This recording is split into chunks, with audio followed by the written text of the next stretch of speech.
Welcome to the Wrestlecast. This is episode number 15 on August 5th, 2022. I'm Rocky, joined by Wesley and Rodney. We are your podcast hosts on this fine evening. How are y'all doing today? Doing all right. Good. Lots of things going on in the world of wrestling. Hell yeah, man. Well, we had our last week of Ric Flair and our first week post Vince. A lot of shit changing. You might see some professional wrestlers on USA and Fox. Finally, it's been a long time since You will, because that term is it's been a long time again. since WWE had any wrestlers on their show. I wonder if they're gonna allow thigh slapping, or is that even enforced anymore? No, there's been a lot of that lately. No, they're good. There's no other way to get the kick. That didn't last long. I think it's like it's a taught thing. So that didn't last long. Good. Get some impactful moves Hell going. Yeah. Man, we could have had the muscle buster on some of the moves, like the forbidden moves and stuff. We could have had the muscle buster, but not anymore. Nope, not anymore. No one else can do it. Nope. Samoa Joe's the only one built to do it. So where do we begin this evening? Well, I think we should just do as always. Start it and let's talk about WWE. I think the Y'all had just. I guess that starts off with SummerSlam. We got SummerSlam and Let's Raw. have some thoughts on SummerSlam. The first SummerSlam Becky's and Raw. shoulder looked fucked up. Yeah, it did. I didn't watch it, but I saw the picture. And holy shit, that looks like it hurt. You know, it's funny. I didn't even realize it until you had sent that picture, and I was watching it live. I don't know how I missed it, but she didn't miss a beat. I didn't notice anything on the show. I thought it was a work when they mentioned it when I saw a little article about it, but it's not a work. Fucked up. No, that looked nasty. That was messed up.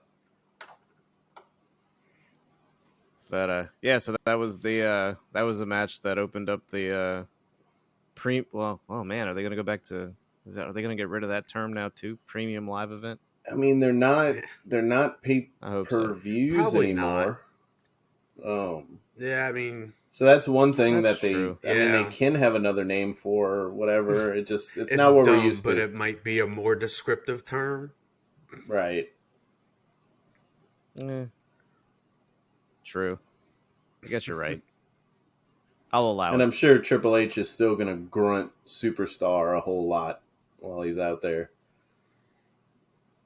Oh yeah, no, they superstars. Dude, that's there to stay. It's a branding thing. WWE universe, that's never going anywhere either. Right. No, but I mean, you can. I think you could call them superstars, but still use the term wrestler and wrestling at the same time. I don't see why not. Superstar is the fucking sports entertainment. You know, can they bring back strap, belt, any of that? Title, like what is it? What fucking title match or belt was the one that was. Now they have to. No. But I think as of like last week, they had to say the entire championship's name and say opportunity.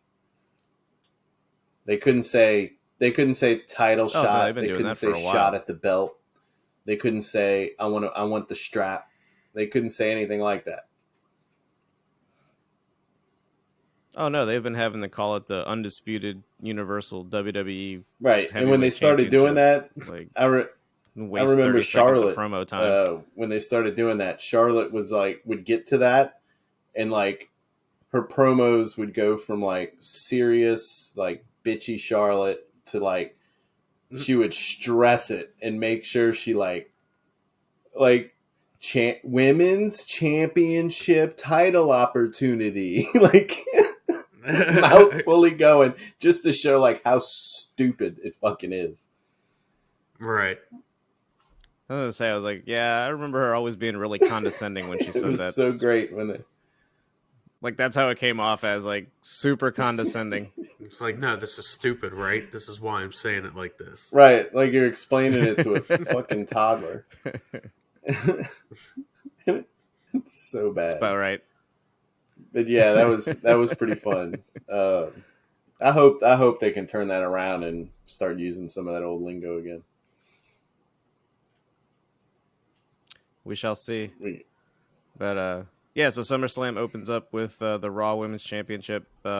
Becky Lynch challenging Bianca Belair for the culmination of this feud that's been a year Fucking year, ongoing. man. Just probably the longest storytelling that they've had going on for quite some time. And it hasn't been great. It's been the from same that stuff. 26-second match. Just 26 seconds. It was not 26 seconds this time. I can definitely not. But this thing was, man, it was if they wanted to pick a couple of people to put on a hell of an opening match, they picked two good people that are at this point very familiar with each other. Right. But it gets to the point with them, and it wasn't a bad match. It never really is with Becky or Bianca. They do really well in the ring. It's just, again, it's like with Asuka. It's been Bianca, Becky, and Asuka for the past year with 2 weeks of Carmella. So it's kind of the same. We've just been seeing the same shit just over and over again. So it's like we've kind of seen everything. As good as the match was, we've just kind of seen everything Becky and Bianca can do to each other at this point. Yeah, they tried to do some like creative stuff to try to make it, interesting, but I don't think they topped the WrestleMania match, but it was a great opening match. It got the crowd going. Triple H is, righting some wrongs, and just decided to turn Becky face again. So she had her little face turn at the very end of the match after she lost. She had it sounds like the beginnings of the man cometh back around. Yes. Because they've been alluding to that a lot since then. I know I've talked a lot of shit about WWE on this fucking podcast, but all of these sudden changes have me like so like I don't know. It made me turn like I said earlier, like I'm probably going to be watching WWE by the time Cody comes back. I mean, if the man Becky comes back, then more than likely I don't know. It sounds like it's definitely heading down a path that I don't know has me interested some more. Definitely, but yeah, Becky loses the match. She gets pinned, and she kind of hangs around in the ring for a minute, and looks kind of defeated, but has a pissed look on her face. But she ends up extending her hand, and Bianca shakes her hand, and the crowd goes wild, sign of respect. But the big news out of that was the return of Bayley, and then the surprise return of Dakota Kai, and I don't know why I hate that they had changed Io Shirai, but now Io Sky. That was the big news out of that. Was like totally unexpected.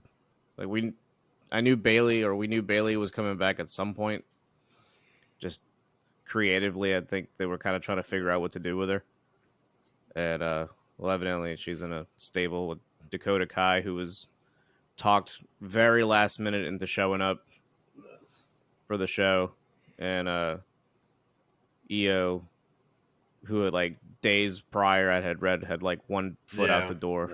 Yeah. From what I understand, getting ready to, I guess, head back to Japan or something. Yeah, from what I understand, Paul called evidently, Vince disappears, and now all of a sudden people want to, come on back. Yeah, that's apparently from what I've seen is the new head of talent or head of creative, Mr. Paul Levesque. Is that how you say it?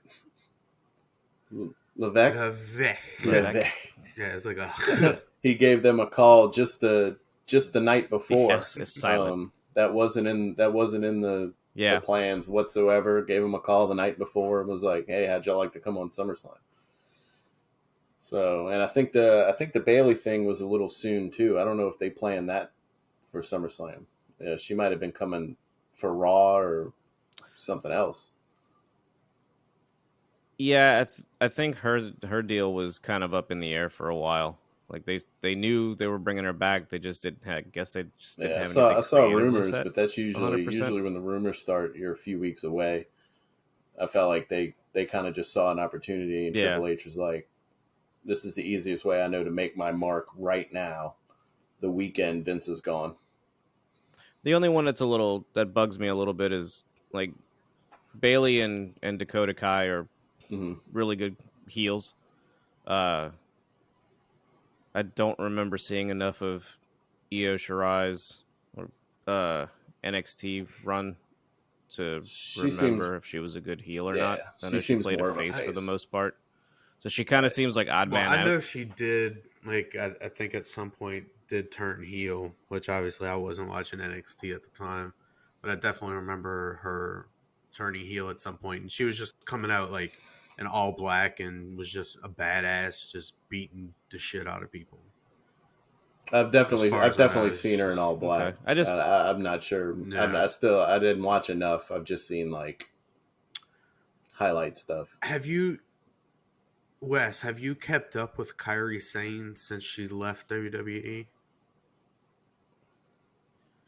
Bits and pieces. I know when she left, she had retired.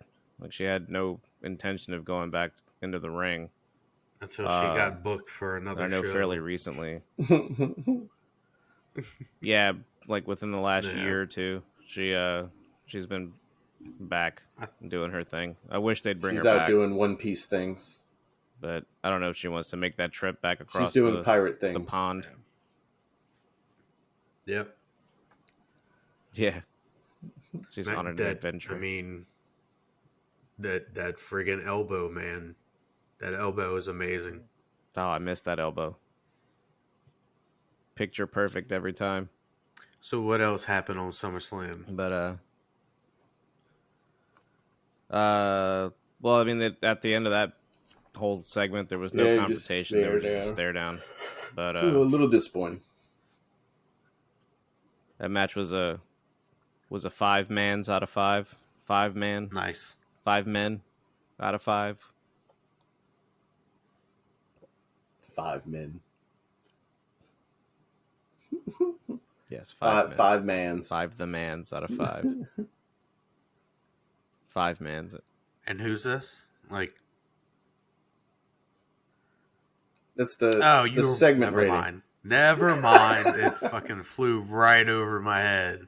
5 pair of and the next match is a 5-man tag match. That's what I was thinking you were saying. Oh no, yeah. I'm not. Nope. I'm not forgetting those star ratings this time. It's back. Shit, look, it's that back, took me baby. by surprise. If they had a 5-man tag match set up for SummerSlam, I didn't watch it. I wasn't gonna watch it.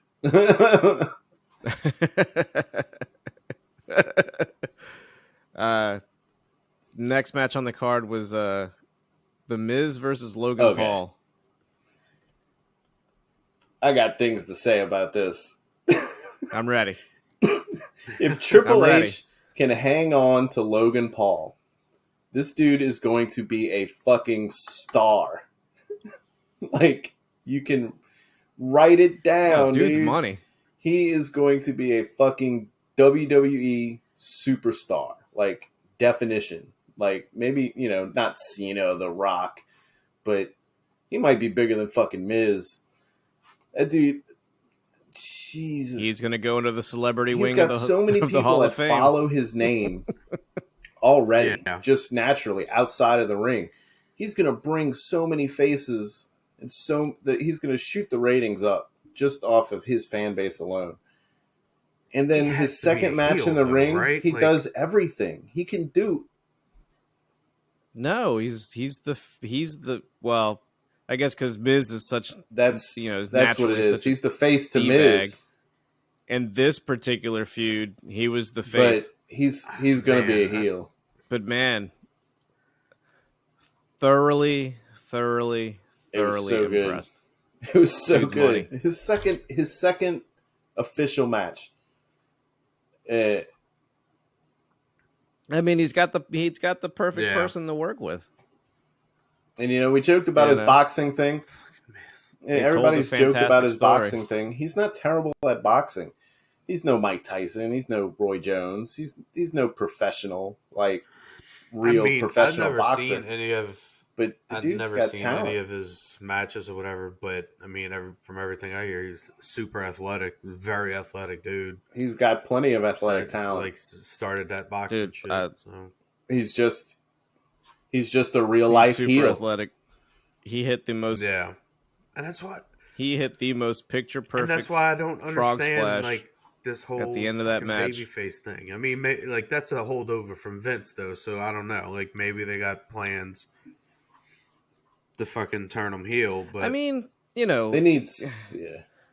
I don't know a lot about him personally. Like I don't know why he's got the reputation that he's got, but just from seeing his performance up to this point on the wrestling side of things, I can see where he'd be a babyface because he's just got that he's got a personality. Period. Like he's I don't know, he's very animated. I don't know, it's just something about the presentation. The crowds I could see him be a face. The crowds I could also be obviously he's got the rep, so I could see him being a complete dick, but just putting him in that role, it worked out. And I can kind of see why it's got that like weird, like untangible thing that, it's hard to describe, but a lot of it is worked. He's got, like I said, a lot of his own people are coming in, win, lose, or draw. Like they want to see how Logan Paul does. And the crowd tends to get behind the celebrity guest wrestlers anyhow. So I think they're playing off of that. Like they have the celebrity who's in, they're going to let him, have his little moment. But then if they sign him to a full-time contract, which they may have, he's got to go full heel. Like once that happens, like all his internet stuff, he's got some good stuff. Like he'd show up at the Olympics and he would get a spot directly behind where Serena Williams was playing, where the camera is going to be front and center, like the whole match. And he would go in a USA flag Speedo and like shake his Speedo around like behind Serena every time she scored, and the camera would catch it. So it's like stuff like some of it's harmless. It was funny. It was funny seeing him like show up in the camera angles of like several matches and events. But then he does things where he goes into a Japanese ritualistic suicide forest and laughs at stuff. So he's a content creator, good and bad. They went into the forest, and the forest is known to have people walk in there and then hang themselves in the forest. Yeah. And he did a video, like a vlog in that forest, and stumbled upon a dead body, like some dude that hung himself, and filmed it. Yeah. And some seems legit. And then, he went and like there's other points to that trip where he was just acting like just fucking a douchebag American, and like just in the streets of Japan, just like being rude and like not being rude, but like being joking and shit like that in the way that YouTuber does on at that time, like for fucking shock value and shit.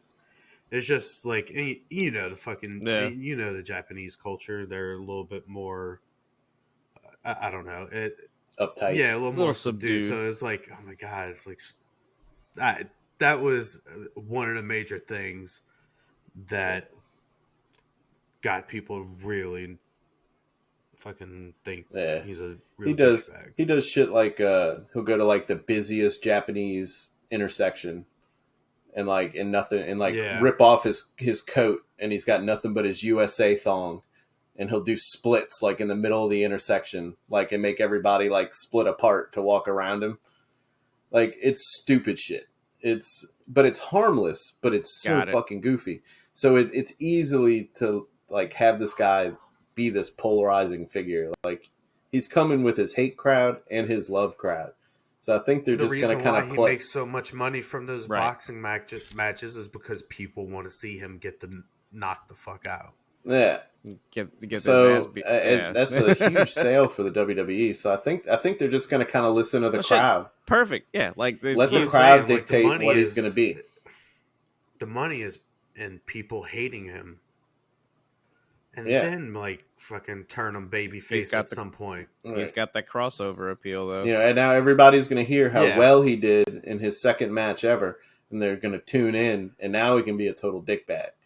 And everybody's going to be like, now I want to see him get his ass beat by Roman.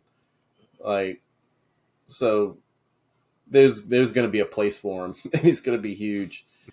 As far as the match goes, it was a typical Miz match. Yeah, I mean, Miz had to work kind of within the constraints of what Logan Paul could do, but he more than held his own. Yeah, you had all the shtick, Tried to hit him with the instead of the belt. Tried to hit him with the necklace with the Pokemon card in it. Yeah, nice. And almost hit Maurice. Yeah, and was that? Yeah, the Maurice and Ciampa were out there. You had AJ Styles come in and get Ciampa out of the way. Wasn't there some stupid ass controversy about that card too? Like that it was fake or some shit like that. Yeah, turned out to be fake. Fucking hilarious. I think I think since then though they've gotten it officialized or whatever. I think it's legit. But yeah, it's still a one of one. Fucking crazy, but, dude. I don't know what happened to it, but man, I had an original fucking Charizard. I opened it up from a booster pack like way back then. Don't know what the fuck happened to the card. I don't know what happened to any of my Pokemon my cards. buddy had one and left his it was his most valuable card, so he left it behind in the car under the seat before school one day. Nice. His mom brought the car to get detailed, and they detailed the card, and they came back, no more card. Disappeared. First edition holographic Charizard, like in 6th grade, 7th grade. Fucking. I got it at the electronics boutique in Esplay Mall. We used to go there all the time. Yeah. How long ago that was? Oh, yeah. That was a long ass time ago. Freaking mall doesn't even exist anymore. I remember picking up fucking Vice City and GTA 3 from there. Good times. But, yeah, so it was a good match. At some point, Miz gets put on the announce table. And Logan Paul goes to the top rope and hits the most beautiful frog splash I have ever seen. It was on the money. All the way across, dude. On the money. Oh, man. I don't think Mysterio can do it that well. Nah.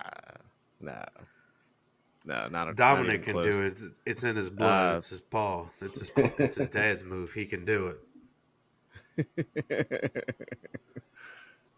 Keeps that mullet going. Logan Paul ends up winning this match. It gets for the frog splash. He gets three Charizards out of 5. It's like that's I mean that's like a 5 out of 5 on a normal scale. But overall, overall it was a standard. It'd have been a 2, but that frog splash to me gave it an extra. Yeah, gave it that extra. It was a very standard match. Very, training wheels. It is his second match, and Miz you know, he 'Cause does put a all pretty that time in the frog splash. He doesn't do anything crazy, but it just made it. Oh, dude, he got up to that top rope and he like had this Yeah, look on his face. I like, didn't know what if the he fuck was am going I to do about it. to I do? thought they were just playing Like, at it, but when he pulled it off, I mean, that's just what it. They were crazy moves to come from a guy who's in his second match. Like it just. So, which one was better? I mean, you know, they're both great table bumps, but which one is better? Cody spearing Shaq into the table, or Logan Paul frog splashing Miz into the table? This was so good. Yeah, this one. Logan Paul hitting that frog splash on the table. Way more impressive. Okay. And he got air. Shaq has been toppled. Okay, I'll take your word for it. I mean, I was fucking surprised when Shaq went through the table, but you know, that was oh yeah. No, we all were. Nobody expected that. You know, however old he is, 40-something-year-old Shaq to be going through no table. Shit, I mean, yeah. But anyway, that's cool. It's awesome. Sounds like Yeah, be good for WWE. Next match on the SummerSlam card is a match that I don't even remember watching. Bobby Lashley versus Austin Theory for the U.S. Championship, and that's probably why I don't remember watching this, because I could care less. That was mainly it. About Theory. Me, it's Lashley. I can care less about Lashley. I'm into Theory. I'm bored with Lashley. Same. He's got the look and all and everything, but he keeps getting these like false pushes and nothing ever comes of him. It's like it's because he lost his mouthpiece. That's good old Vince. Yeah, that was Vince booking. Bobby Lashley. Yeah, they gave him. Our obligatory Leo Rush cameo. or MVP. Fuck. He lost the greatest rapper of all time.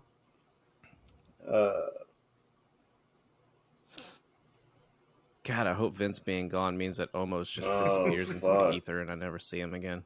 He's gonna show up to fight fucking Satnam Singh. He's gonna be like a fucking 24/7 goober. Dude, Satnam Singh, I'm waiting for him to actually do anything other than just stand I did there. witness a crossbody that one time, and I feel like it comes up every time we mention his name. I saw him do that once. I don't know. Just put Omos and our truth together.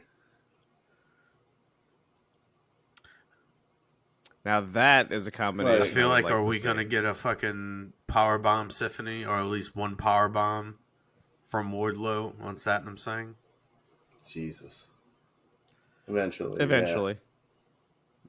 And the ring's gonna break. Eventually. They're gonna make the ring where it collapses. Yeah. And it just accidentally breaks before they even get to the spot. So yeah, fucking Lashley wins. Whatever. Yeah, Lashley retains. He now holds. Cool. He holds the title that's got more prestige now.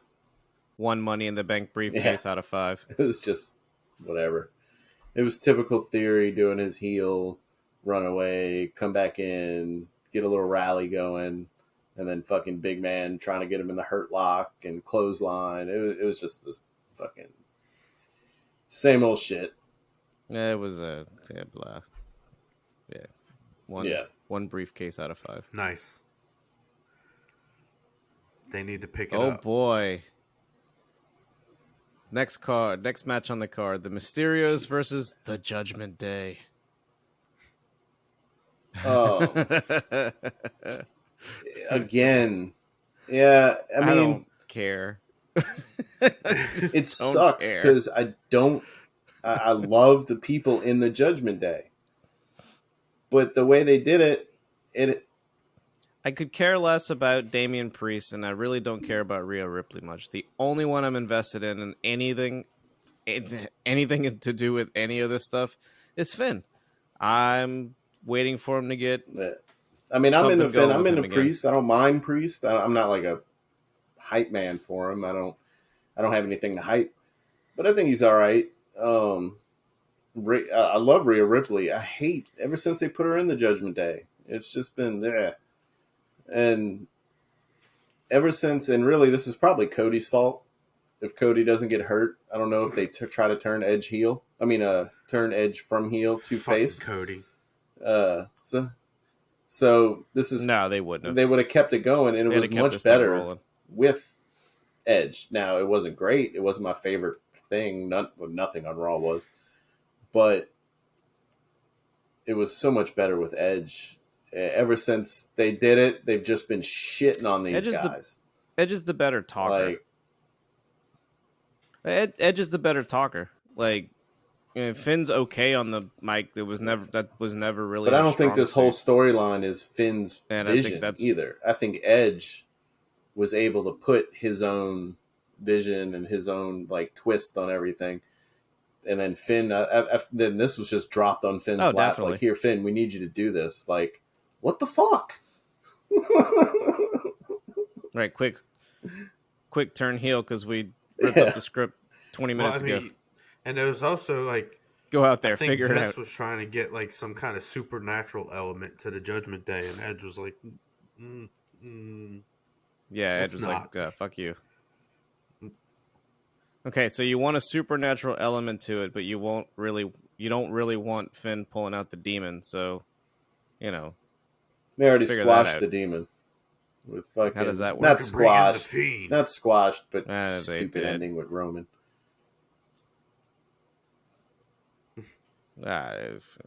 So yeah, I don't. Whatever. Never be seen again. Judgment Day ends up losing again because fucking Edge shows up. Biker, fucking Sons of Anarchy, fucking the Brood entrance. Nice. No, he looks like he's the fucking bad guy from Blade or something. Like, came out.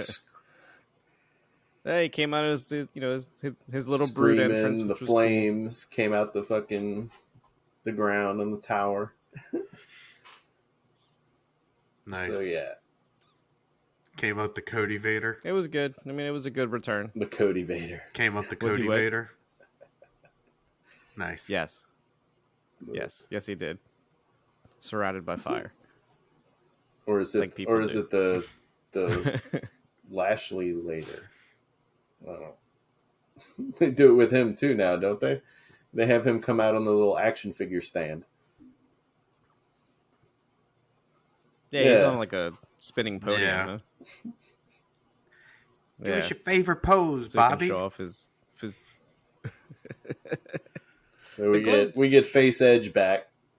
At least till Cody's get face back. Edge back for sure. So we have face Edge and heel Christian.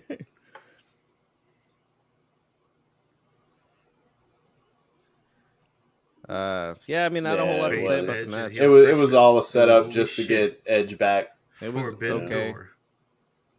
Edge back and get a pop. That's all it was for. Pretty much. I mean, it was middle of the road. It was nothing great, nothing anything terrible. with the Mysterios is anything. Dominic is serviceable.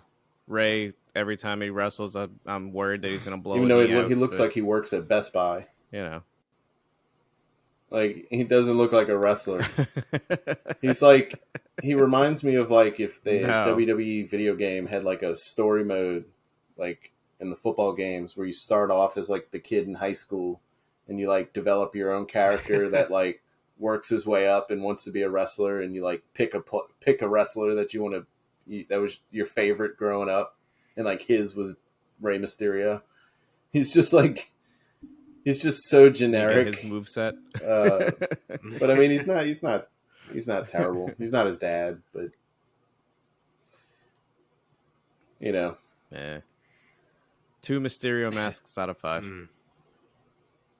Damn. Hey, it's amazing. It was fucking Ray is still wrestling. Now, next match on the card, though. highly entertaining. Very happy with this one. Happy Corbin versus Pat McAfee. This is another one, man. Pat McAfee's never going to be a full-time. He's never going to be a full-time wrestler. He's got too much going on. This is just a side job for him to have fun. But god damn, it looks fucking good, dude. Nice. He's so good. He knows how to work the crowd. He knows how to. You can tell, like, dude, he had me when he came out, and all he's got his all black attire on, and just one word on the back of the shirt. He was wearing just the shit that he wears on his podcast, on his YouTube show. He just wears like a tank top and gym shorts. Yeah. He didn't give a fuck. Yeah, it's just me. I got up from out the studio and walked into the damn ramp, and I'm ready to go. Dude had a full blown choir singing Bum Ass Corbin. He's so good. If you ever listen to a show, just like, man, the promo game, if they ever gave him more time and he wanted more time or whatever, like, the dude can work a mic. He knows how to work a crowd. He can play heel. He plays heel on his show. And he's athletic. He was just a punter, but he's always been one of the most athletic punters the NFL's ever had. So he's one of those punters that they'll give opportunities to throw the ball or run the ball. And now in one of the wrestling, it's something he loves. It's not something like, oh, I'm going to go on WWE and get my name out there. No, he loves wrestling. He grew up loving wrestling. He's trained himself to wrestle. And he got out of He retired out of football early enough. Yeah, he's 35, still young. I think. Something like that. He's still young. I think the only match of his I saw was he had one against Theory. Yeah, Theory. Yeah, it was that WrestleMania? Yeah, it was Theory and Vince. Yeah, and that was WrestleMania. Vince, that whole little bullshit with Vince afterwards. Yeah, well, he sold great for Vince. Yeah, but it was stupid the way they did it. Well, I would hope. I mean, I would think that he would have no choice. And all, but he sold his ass off for him. And then he caught the stunner, and he sold the shit out of that too. The way he did the stunner was how they say doctors and stuff who've analyzed it, say if that was the actual impact from it, you would get it where he just locked up, and his head went straight up, and his spine locked up, and he spit the beer. The beer spitting was fucking great, but he knew how to sell the stunner. He talked to people. He said on the show, he talked to people on what would happen if somebody were to take this and it was an actual attack that hurt you. How would your body react to that? Yeah. And he went and fucking looked that up and talked to people and dude, you're going too far. Just do Theory. Just do Theory and just bounce, flip, twist, and throw yourself out of the ring. But yeah, the dude's next level, man. He could be a star also. He's setting it up for when this one he definitely eventually comes to the point where he's like Eddie Kingston. It's this is just real for him. Yeah. Fucking now he's just it kind of is just feuding with everybody. I ran out of paper because of the number of enemies that Eddie Kingston has. And they had Corey Graves. Corey Graves Sign the contract. I hate you.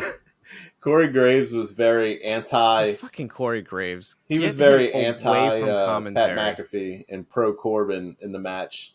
And I think it would be an amazing tag team match if they got McAfee and Michael Cole versus Corbin and Corey Graves. Dude, that's mania, dude. That's so good. Tell me you wouldn't watch that. Hey, look, I'm for it. McAfee's undefeated at WrestleMania, and so is Michael Cole. Keep the streak going, man. Just saying. Just keep it going. So start a whole new streak. I can't fucking stand Corey Graves. He's so insufferable. Yep. And yet, like, he makes so much sense with his like comebacks. That's why I like him. Other commentary team is like trying to poke holes, and he's like like, him "Nope, because I hate you're not him poking so much. holes in this." Like, I am justified in my thoughts. Like the one time I agreed with him is when I heard that call when they corrected fucking Michael Cole or whoever was on the commentary booth about Cody's 6 years of that he's back after 6 years. Like he's been wrestling since he left. Right. Just not here. But yeah, so it was a good match. I mean, McAfee got to do his little flips and dips, and Corbin sold his ass off for him. You get a rough bump at the end, and while the ref's not looking, McAfee gives Happy Corbin a good punt. Nice. Then does a sunset flip and pins him. Dude, he did that sunset flip, and I was like, "This dude." Corbin sold. He's. It wasn't. Oh, bruh. It wasn't picture perfect, but I was like, "This dude." He pulled it off. Punted. Like, oh man.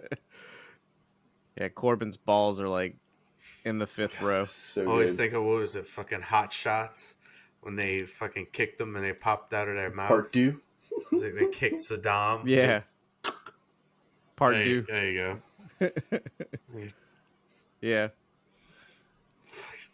But yeah, entertaining Nice. match. McAfee wins. And now it looks like I don't know. I don't think they've set up a feud for him yet. So he's back at commentary. They'll work something up.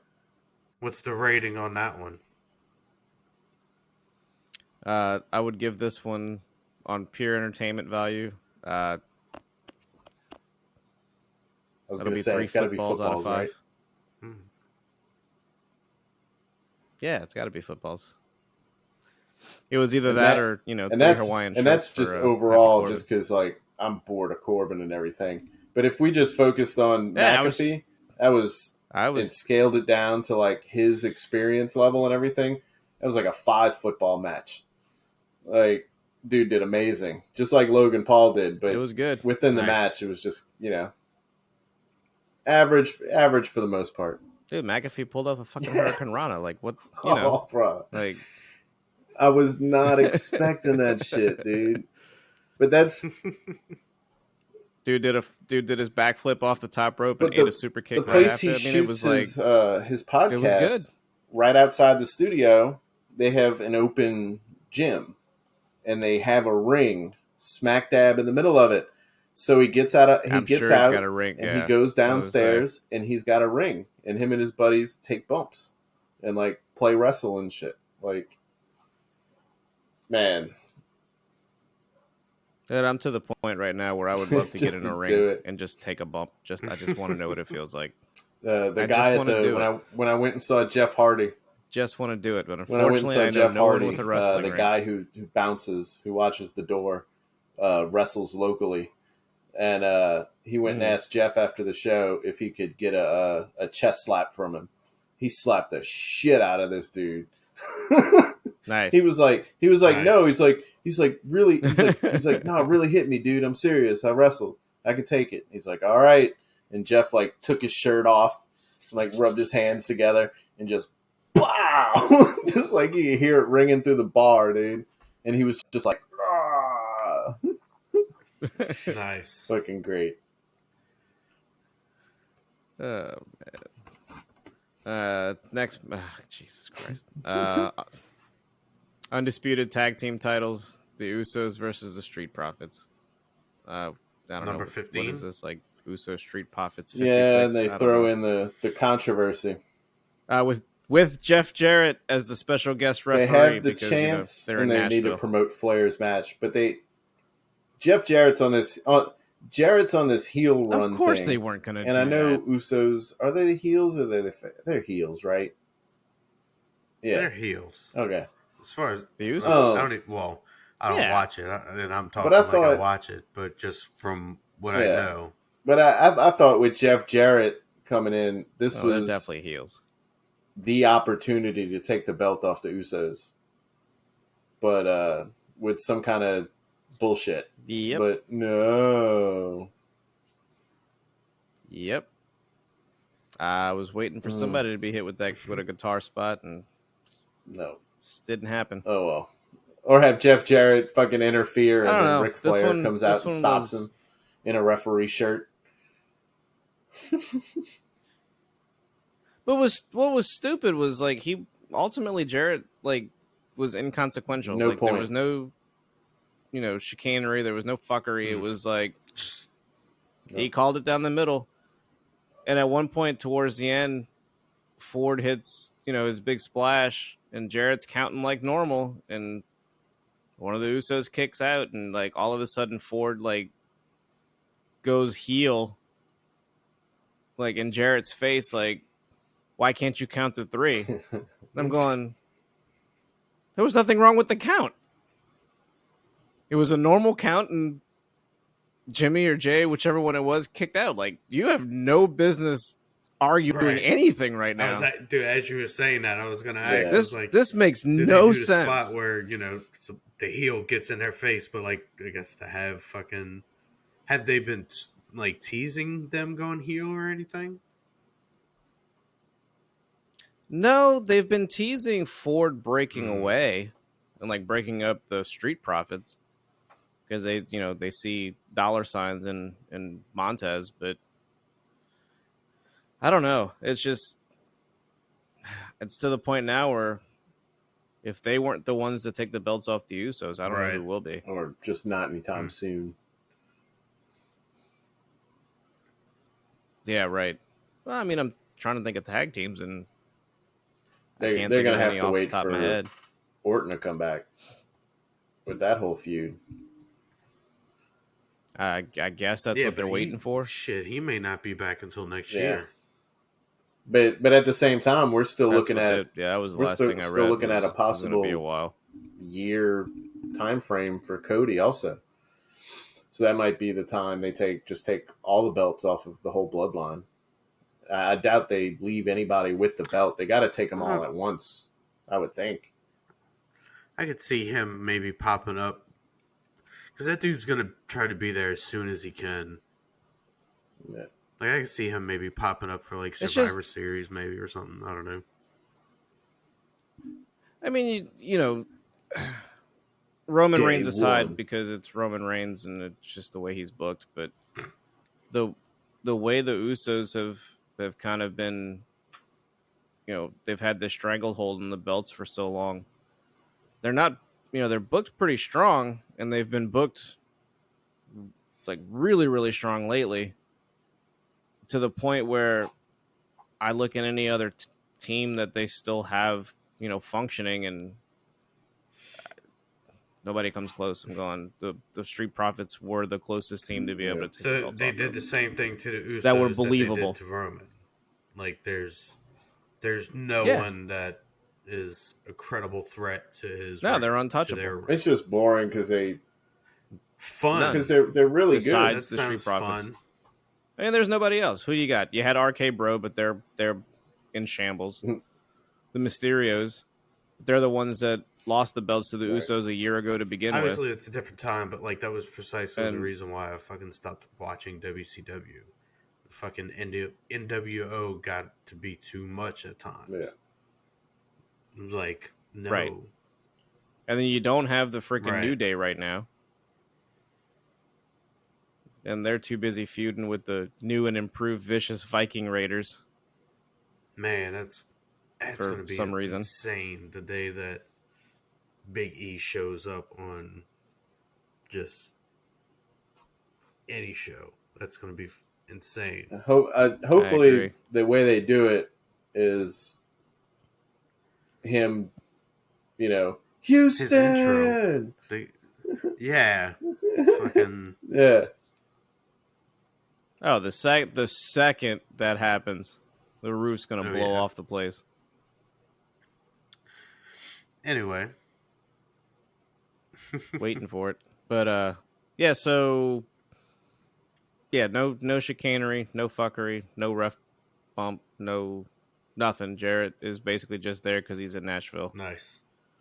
And they do a spot at the end where they throw Ford into the crowd, and Dawkins takes the 1D and takes the pin, which I'm sure is another reason to find a way to split the two of them up, because Ford wasn't the one. Right. He's not the weak link.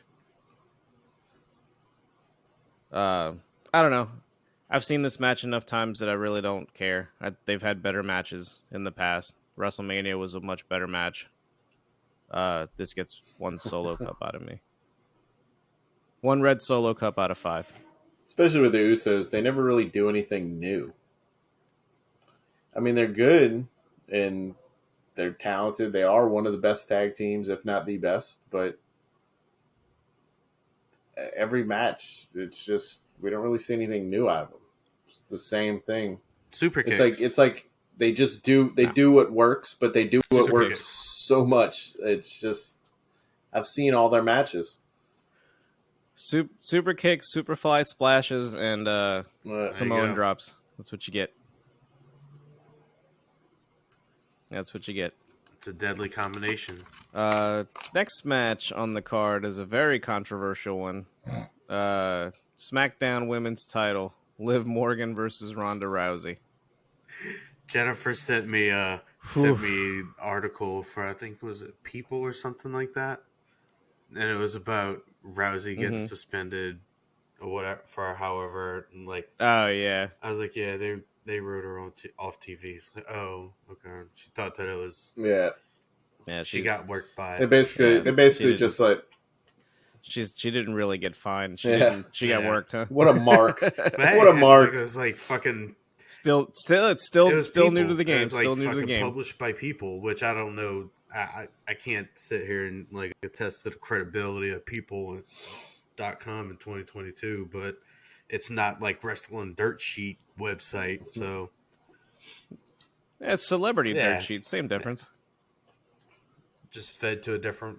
But yeah, this one was rough. Like, they just let Ronda whoop the shit out of Liv. Oh boy. She beat the piss out of her, and they found every reason, every excuse, every way to work around Liv basically just surviving. She kept escaping and grabbing the ropes like over and over and over. Yeah, escaping arm bars, escaping leg submissions, escaping, all the holds and grapples. It was just, I don't know. It was, in hindsight, now that I've kind of had time to simmer back and like really think about it, it's like, how else do you book her against a woman that you know? Liv is not a credible threat. Yeah. Liv, as much as I love Liv Morgan, she's not a credible threat. Yeah, I mean, in reality, nobody on the fucking roster is. This was kind of the workaround. But what pisses me off is that you had the spot at the end where she's got Liv in the armbar, but her Rousey's shoulders were down on the mat. And so while the ref's counting 3, like midway through the 2 count, Liv is tapping while Ronda gets counted out. So the match ends in controversy, and that's when Ronda loses her shit, which means you're going to continue this at some point, and Ronda will probably be the one to take the belt off. I mean, I guess that was on purpose, but I mean, wasn't like that match when Becky won both the belts, the triple threat between her, like, didn't that also end in controversy because they were saying like her, like, Ronda's shoulders were up or something. Yeah. So that's how this one ended. It was in controversy. But Liv survived, she wins, she still keeps the belt. Hey, she's Rocky. They played out into of this. Rocky and Apollo. She survived. She well, went this weekend they're going to feed Baszler to her. Well, they played into this on SmackDown this week. Yeah, they will. Nice. Not to jump ahead in the timeline, but yeah, she on SmackDown tonight she came out to address the controversy, and well, the crowd was like all over the place. They were like shitting all over because she got the "you tapped out" chance, and she looked like visibly upset. Like, I don't know how to handle this situation right now. Like, this is not the reaction I was expecting. And then they started cheering her. She got a Liv Morgan chant randomly during the match that she wasn't even involved in. Like, it was weird. And then, like, she sort of sounded heelish a little bit, but then kind of course corrected. It was a weird segment. Did it feel like? But yeah. So she gets Shayna Baszler at Clash at the Castle, which will be another one of those like I'm gonna have a lucky win. Have the promos felt like they've had? Well, I mean I guess that was right before they took over for. Triple H took over, huh? For SummerSlam or a week or two. It's like, does it seem like they have a little bit more freedom? Like they're still doing, like they're doing heavily scripted promos versus just. They don't sound as scripted. I think that's gonna eventually change, but no, I mean they seem a little bit more organic. I know I was reading that a lot of the talent has way more leeway now than they did, a few weeks ago. It'll probably go back to what it was before, here's some bullet points. Go from there. Like, get this shit in the promo, but how you get there is up to you. So interesting. Yeah, this one was not. This one didn't do it for me. So, one arm bar out of 5. Man, was not satisfied. One madly so far badly painted. So far, I mean, this card doesn't seem all that impressive. Seems rated pretty low. It ranged from really good to mediocre to bad. It really was. It was all over the place. Yeah. This shit, however, I mean, I saw like. Is it main event time? I saw the one video, one clip. Bruh. It's main event time. Main event time. Undisputed WWE Universal Heavyweight Championship. Roman Reigns versus Turbo Brock Lesnar. Plus. This shit was fucking awesome. I don't care what anybody says. This shit was fucking wild. Nice. Well, let's hear it. I hate the outcome, but it was fucking awesome. Well, first of all, fucking Brock takes he comes halfway down the ramp first. He was sitting off to the side. And then he... and then he's... that's true, that's right. And then he's just like laughing. Nice. Like, he's having so much fun. Like, he's out there. He's not the beast. He's not the mindless beast he's having anymore. a blast. He's out there fucking having a blast. It's like, you don't even know. Watch this. Watch this shit. Watch this. Oh, here I come. So he goes back up the ramp, and they have a tractor sitting out to the side. And he jumps in, and he grabs his cowboy hat and his flannel shirt and puts it on. It takes about, 5 minutes to get down on the ring because the ramp's so... And it's not a straight ramp. And it's a ramp. He drives it sideways off the stage, turns it, comes down the ramp, and then that ramp turned into an L that went to the ring. So he had to drive it between the railings, and like he raised the top so it would be over everybody's head when he drove through. Oh, bruh. It was the hillbilly... It was a hillbilly beer truck. Oh, but it was so good. No, that's the least surprising thing. That's the least surprising thing to me, that he knows how to drive that. So he rides it all the way like to the edge of the ring. So that'll play a part in this at some point, obviously. Well, then he climbs up on it. Before the match started, he climbed up and he got in the big scooper. Right. And he stands up in it and he swipes the microphone from the guy down below, whoever was announcing, I forgot who, and he does his own announcement. Brock Lesnar. Fucking Heyman's sitting there like. Yes, and he's just standing up above everybody, like having a fucking blast. Then he does a freaking clothesline. Yeah, he jumps down on the Roman before the bell started. Like Roman turned his head. I guess he was about to do some acknowledge me shit or something. And he's like looking around like, we got to start the match. What is this? And Brock just like fucking jumps on him. Nice. Which I was a little worried about. We've seen Brock try to get... you could have done that like 20 years ago. Don't do that now. And he comes up a little short. Yeah. But these guys beat the piss out of each other. It was like match. How a match like this is supposed to go. They've had a bunch of matches, huh? Right. Like this tops. Oh yeah. This is why, like, the week before, like, Reigns was like, "This is it. Like, this is the last time. Yeah. Like, this is not going to happen again." This is probably the best match they've had, like by far. Yeah, I would think so. Just in terms of like the overall spectacle of the thing, yeah, absolutely 100% their best match. They were fighting all over the fucking place. Throwing each other,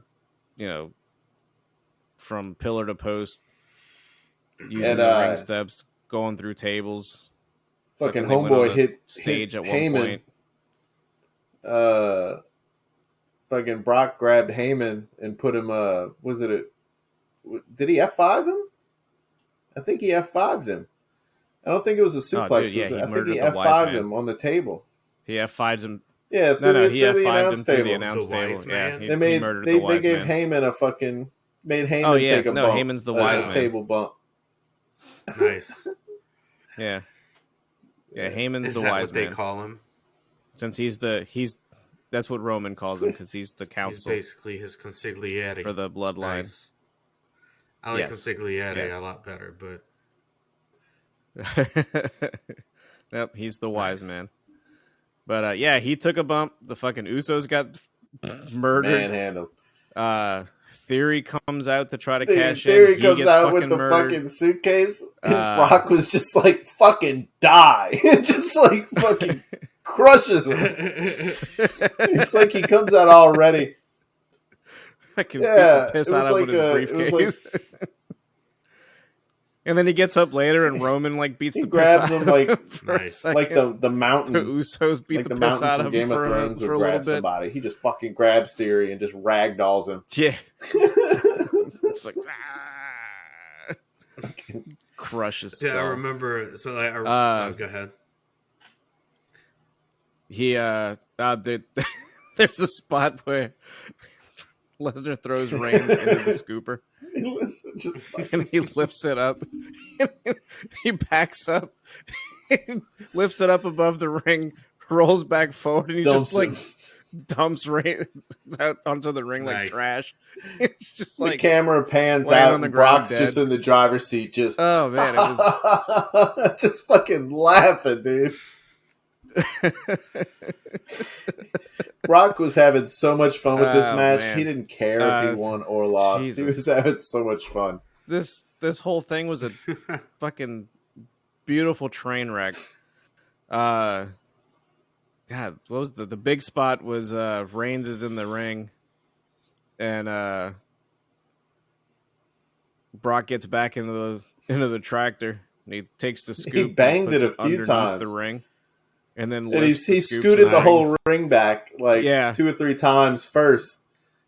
He scooted the whole ring back. He lifts up one corner while Reigns is in the ring, and you see he tumbles down and out the fucking ring onto the floor. It was Corey Graves when the ring was getting pushed back. Corey Graves was like, "How far is he going to push the ring back? I'm sitting on Kid Rock's lap right now." Nice. Fucking Corey Graves. God damn it. Ruining this match for me. That's your stupid commentary. Yeah, the fucking lifted ring. It's like, hey, Vince is sitting back at home watching SummerSlam like, what is this? I'm gone for a day. And they destroyed my ring. I'll leave these kids alone for 24 hours.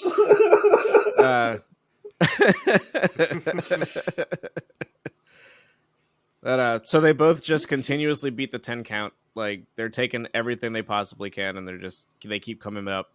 At the very end, Brock eats like 3 spears, a couple of super kicks.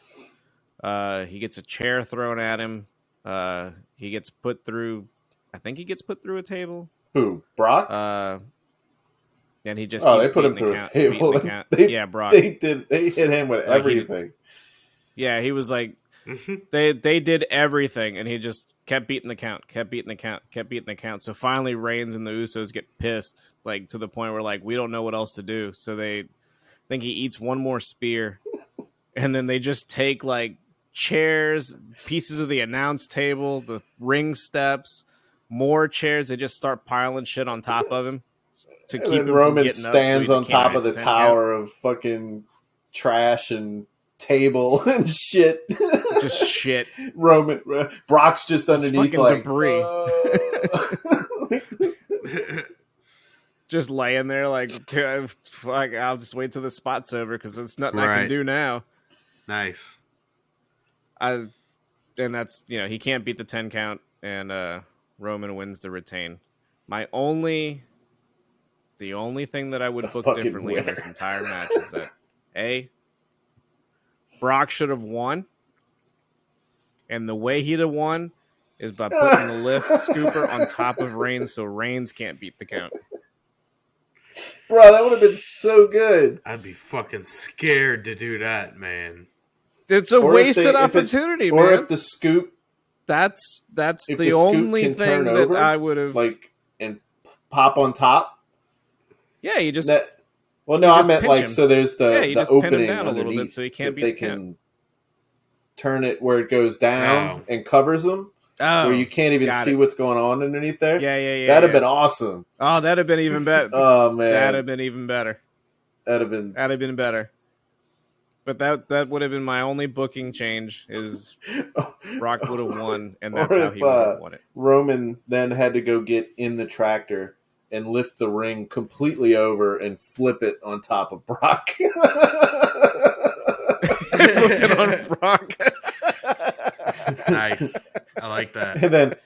And then pile Heyman on top. That was good too. Just like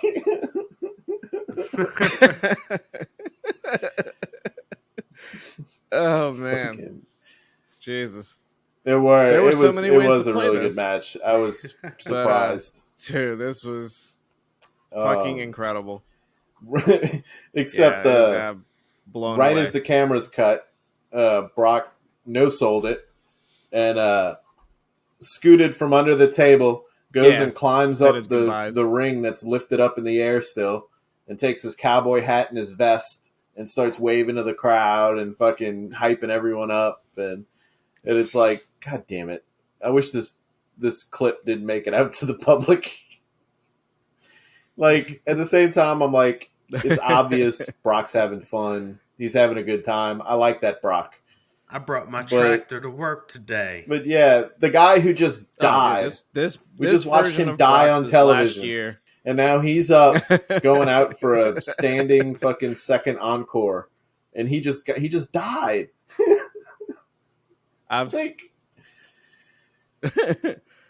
seen Brock from day one. I've seen him as the monster rookie. I've seen him become a face early on. I've seen him go back to being a heel. I remember exactly how he left the first time, and it was under shit fucking circumstances. Ruined his rep for a while. Then he came back as the monster.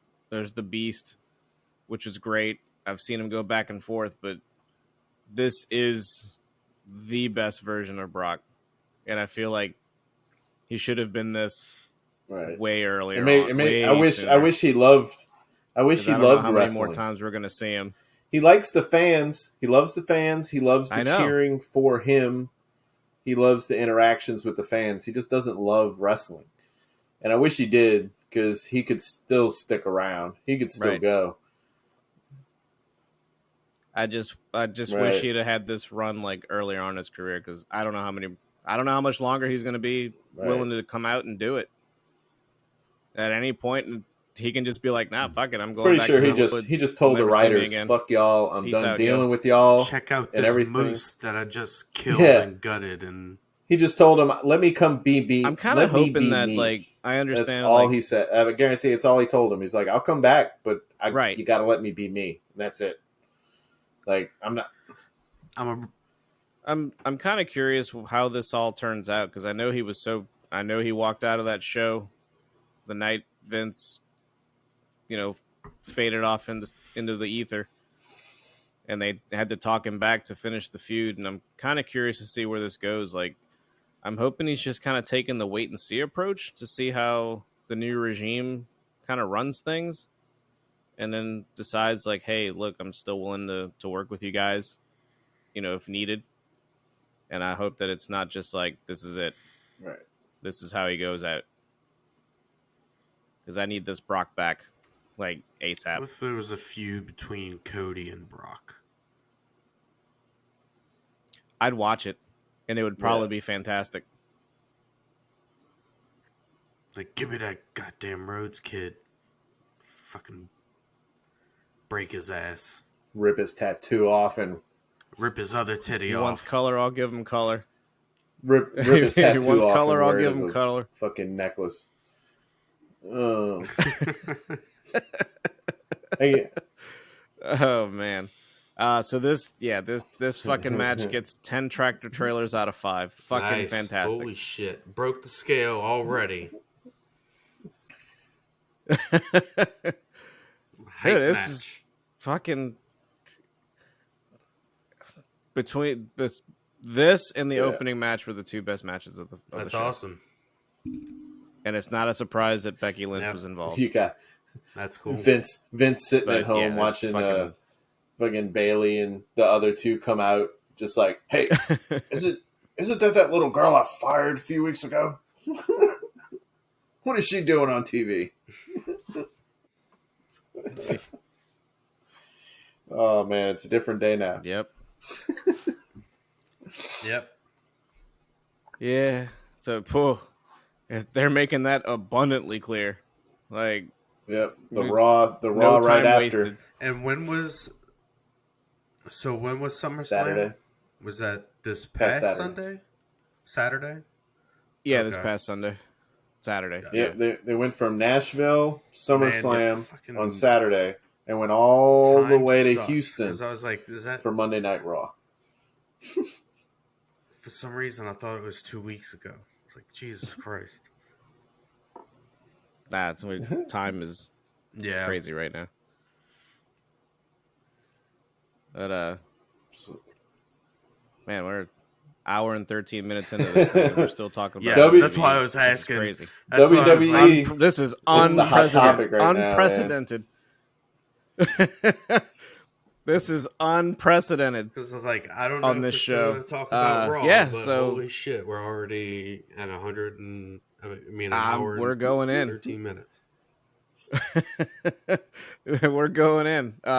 So we get the Raw right after SummerSlam. Opens up with Becky coming down to the ring, arm in a sling. There were rumors that she'd be out for a little while after she separated her shoulder that I totally fucking missed. She'll be out for, she didn't really say, kind of an indefinite amount of time. Cuts her babyface promo, turning her full face. About how she had lost it all and she had lost herself and she didn't know who she'd become. And it wasn't about all the designer clothes and the fashion trends and, being big time Bex. That she's not defined by a match. She defines the match. She's not defined by any man. She is the man. Dropping that little sprinkle. just for Rocky. Now it just So then she calls now out. it just fucking out of nowhere, and Nia Jax come in, and they had to like fucking swing at her one more time. Like, holy shit, it's going down again. But yeah, she talks about how she had she went through 20 of the most painful minutes of her life in that match after she separated her shoulder, but she powered through. So then she calls out Bianca. They kind of, pass each other by, give the sign of respect, passing the torch kind of thing. Becky leaves. And then Bianca cuts a promo on Becky about, they beat the, bejesus out of each other for the past year, but Bianca has all this respect for Becky and so on and so forth, basically. And as she's talking up Becky and the title and what she's going to do, they cut backstage, and Bayley, Dakota Kai, and Io Sky are going after Becky's arm, beating her up, hit her with the chair, trying to put the arm in the steel chair. Basically, even that Becky little off segment, it felt more real than it usually did under Vince's command. It was great. It did exactly what it was supposed to do. It took Becky and just went flip the switch.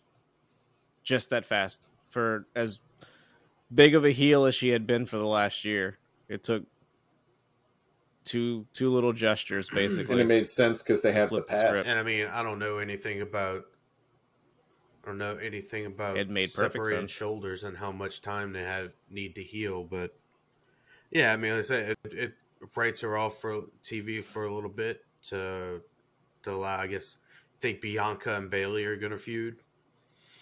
Like, since she just came back, that's pretty much her next.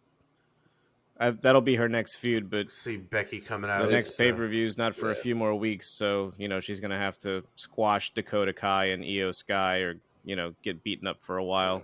Becky's expected several months. Usually, like NFL, a quarterback separates his shoulder and he's out 6 games minimum. So okay, yeah, so a couple months. Oh, I forgot to mention that this episode of Raw was commercial free for the entire first hour. Shit. Like, they were balls to the wall. Yeah, USA Network was like super happy with like where things have been going since Vince, and they were like, you can have the first hour commercial free if you want. Hulu managed to squeeze a few in for me. We're gonna run with this.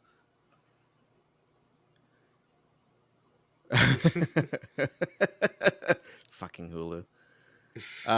So right after that we get a couple of little updates for later on in the show. You're gonna get the Usos versus the Mysterios. Edge will show up for since his return at SummerSlam. You get 2 triple threat matches on the night to determine the next challenger for Bobby Lashley's U.S. Championship, which now all of a sudden the U.S. Championship has prestige. You get Ziggler versus Ciampa versus Chad Gable, and then you get Miz versus Ali. These matches had Triple H all over them, and then that translates. Oh yeah, so then that translates directly into AJ Styles, Mustafa Ali, and the Miz match, which ended up being really good. Miz is playing up that his ribs are hurt and injured from the frog splash that Logan Paul gave him. So you can pretty much count him out. At the end, AJ Styles wins. They had no push from Mustafa. They had Ali constantly hitting big moves, and he would just miss the big move, roll out of it, and then roll into a Styles clash or something like. Oh wow! That was the spot. He hit a 450 splash on the Miz, and from the impact bounced up like he was gonna flip over to like his ribs were hurt like everybody does. Well, as he was coming up, Styles was right there and grabbed him and transitioned right into the Styles Clash. It was actually a pretty cool spot. They had pretty badass. Like I'll give double, them that. triple reverse spots where they did that, and Ali just ended up like falling in Styles' lap, like, and getting set up for the move. Yeah, and then it was pretty good. He totally hit him with the Styles Clash on top of on Miz, on top of Miz, yeah. And then pinned to win. Good. So AJ moves on. Essentially, he moves on to a match later on in the night against the winner of the other triple threat. But after that, you get a replay of the attack on Becky. They try to interview Bayley, Dakota, and Io. Bayley basically saying like she didn't target Becky specifically. It's like it's not about them. It's not about her. It's about them. Control. Being kind of cryptic about the whole thing. Yeah. I hope that's your not own narrative. I hope that's not the name of the fucking stable. I'm gonna be pissed. Yeah. That's such a dumb name. You get a Seth freaking Rollins promo, which I don't remember much about. I don't remember it at all. I don't know if there was anything worth. Yeah. Cool. Just basically talking about. Oh, Riddle. Yeah. Riddle's out the picture. He's the one that's gonna go challenge Roman. And apparently he's not done with Cody Rhodes yet. I give that one half. I don't know, fucking one half of some bullshit. Whatever. Half a torn peg. There you go. Cody reference.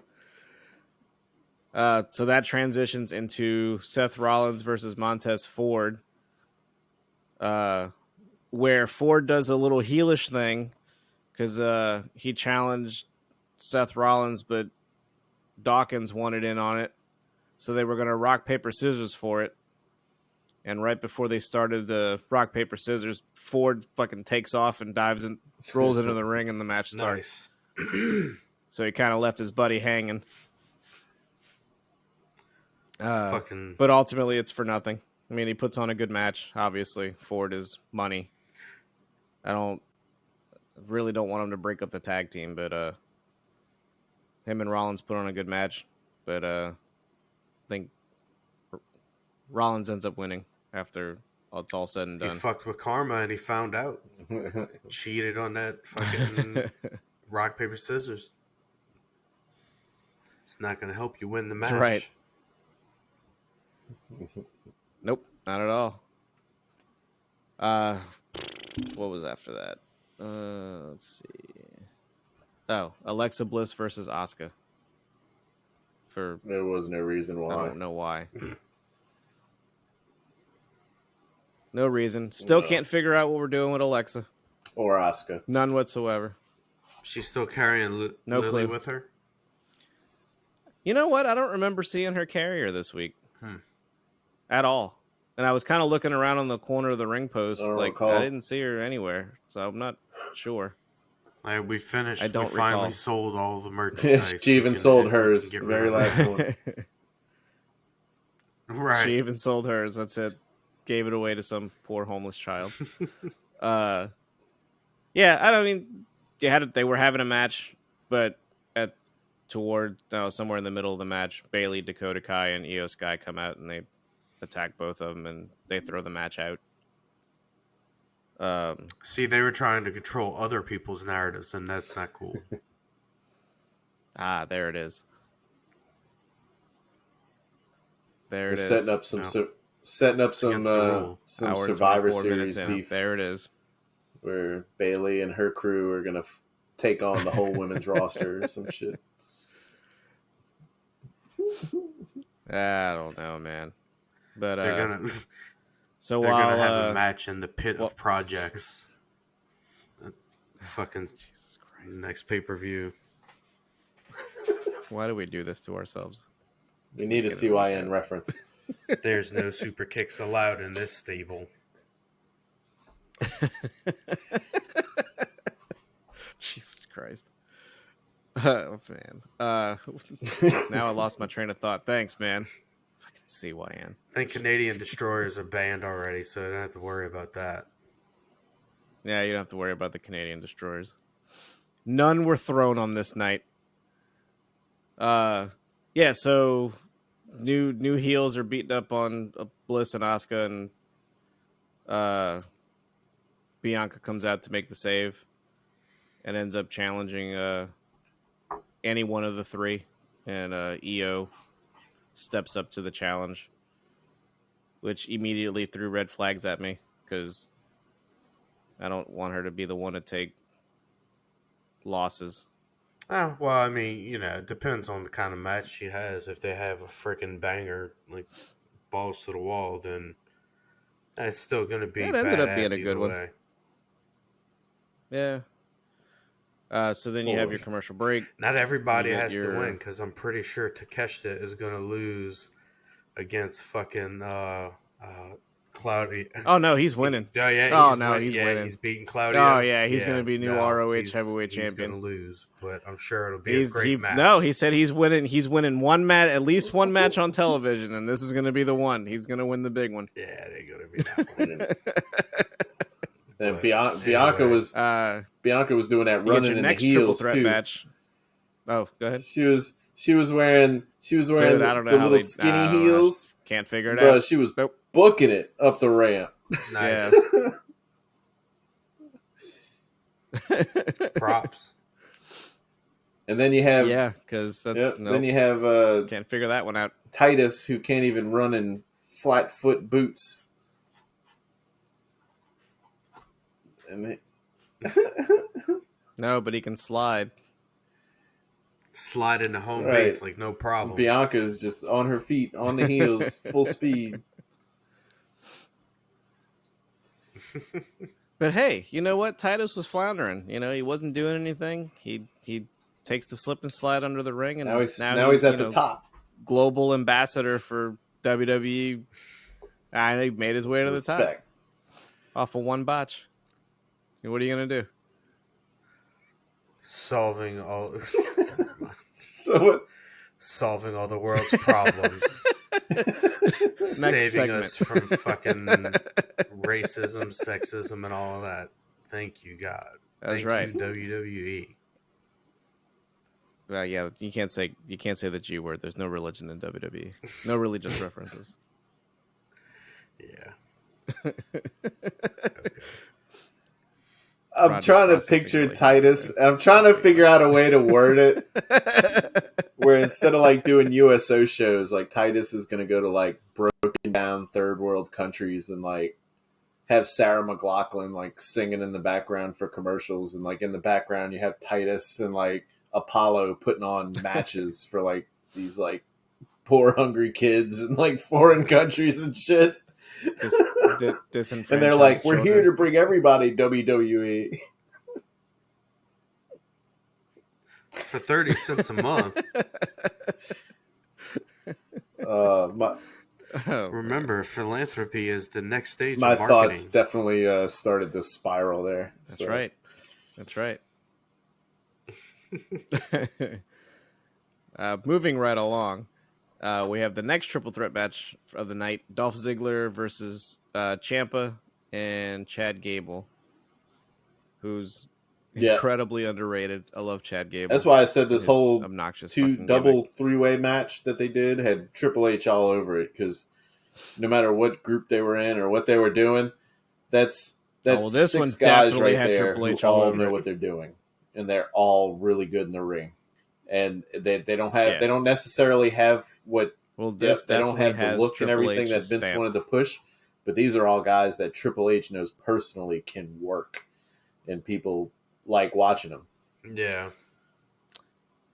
dude, I'm excited at the prospect of Ciampa getting an actual push and not fucking being cast off. Ciampa won this match.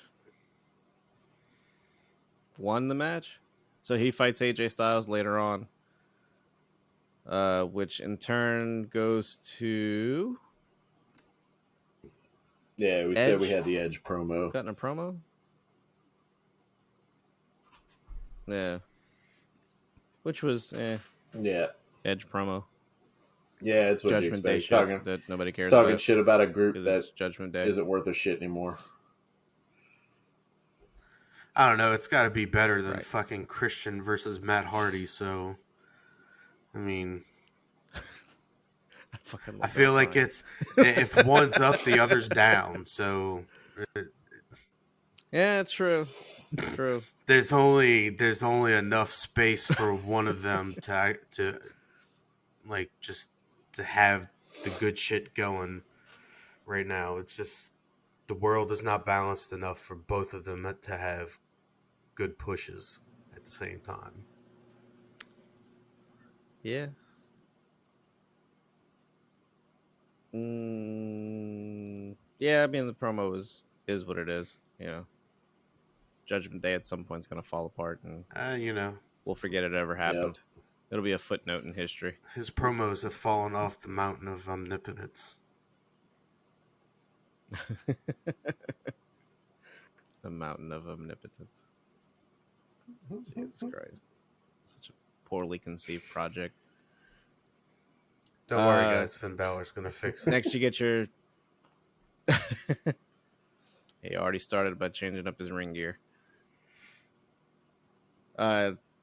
Non-title match, you get the Bianca Belair Io Sky match, which went on way long. Went through. Yeah, it was pretty long. 2 commercial breaks, which is pretty long for a women's match. They had to make up for that first hour.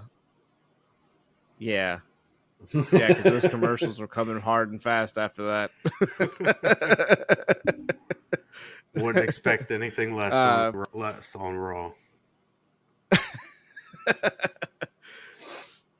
Good match. Very, very good. For what it was. I didn't really see too many flaws. I think that with a little bit, longer time in the feud, that it could turn out to be something good. Ultimately, the match gets thrown out due to chicanery and fuckery with from Control. Oh my God, stop it. No. Oh, absolutely not. So then we go to... Your only opponent is yourself. Control our storyline.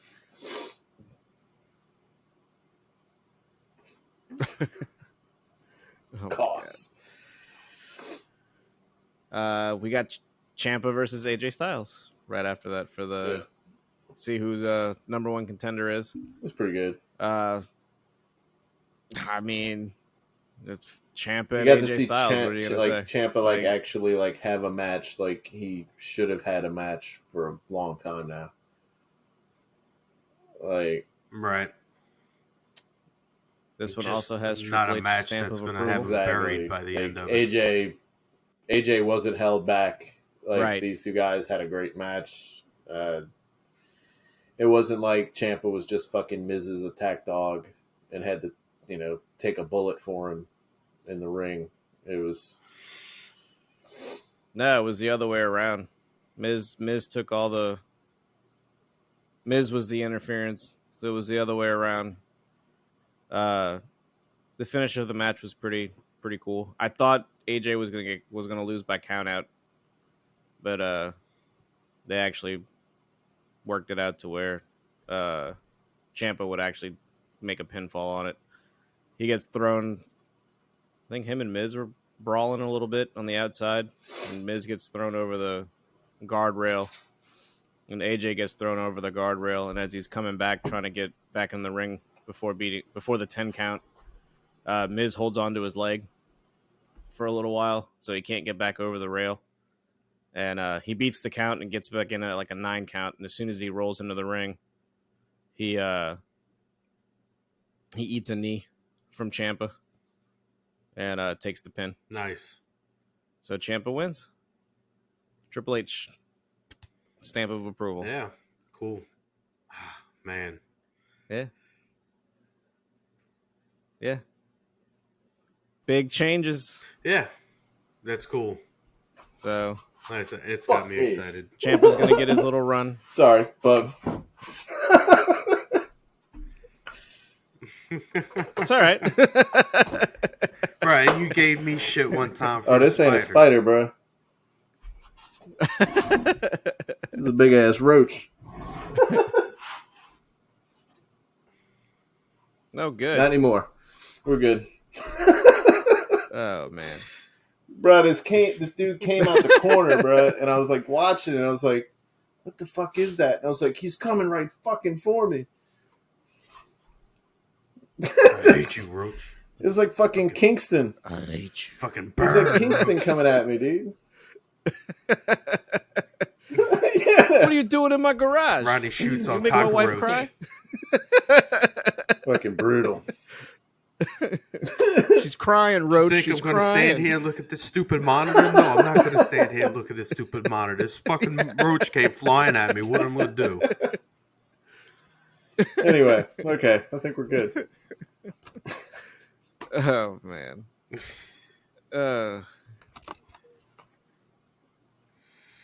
Yeah, so then we get main event time, which, yeah, you were right, Rod. It's Mysterios and the Usos. When I saw the match, the first thing I said to myself was, I'm done. Man, Dominic is at a main event. When's the last time Ray's been at a main event? But we did get the Dom. We did get the Dom Rhea Ripley meme out of this, so at least there's that. She hooked Dom around the fucking neck with her legs.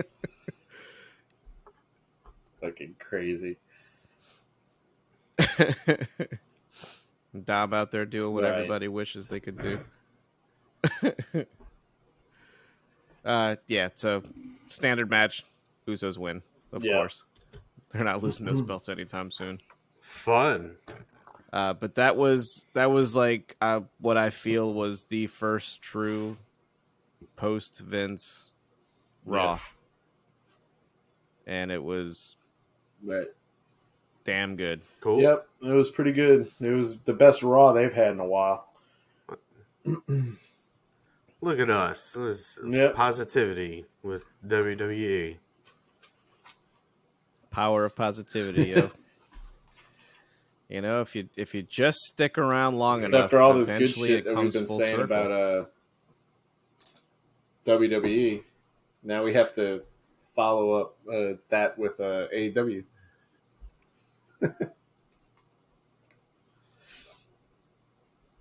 Yeah.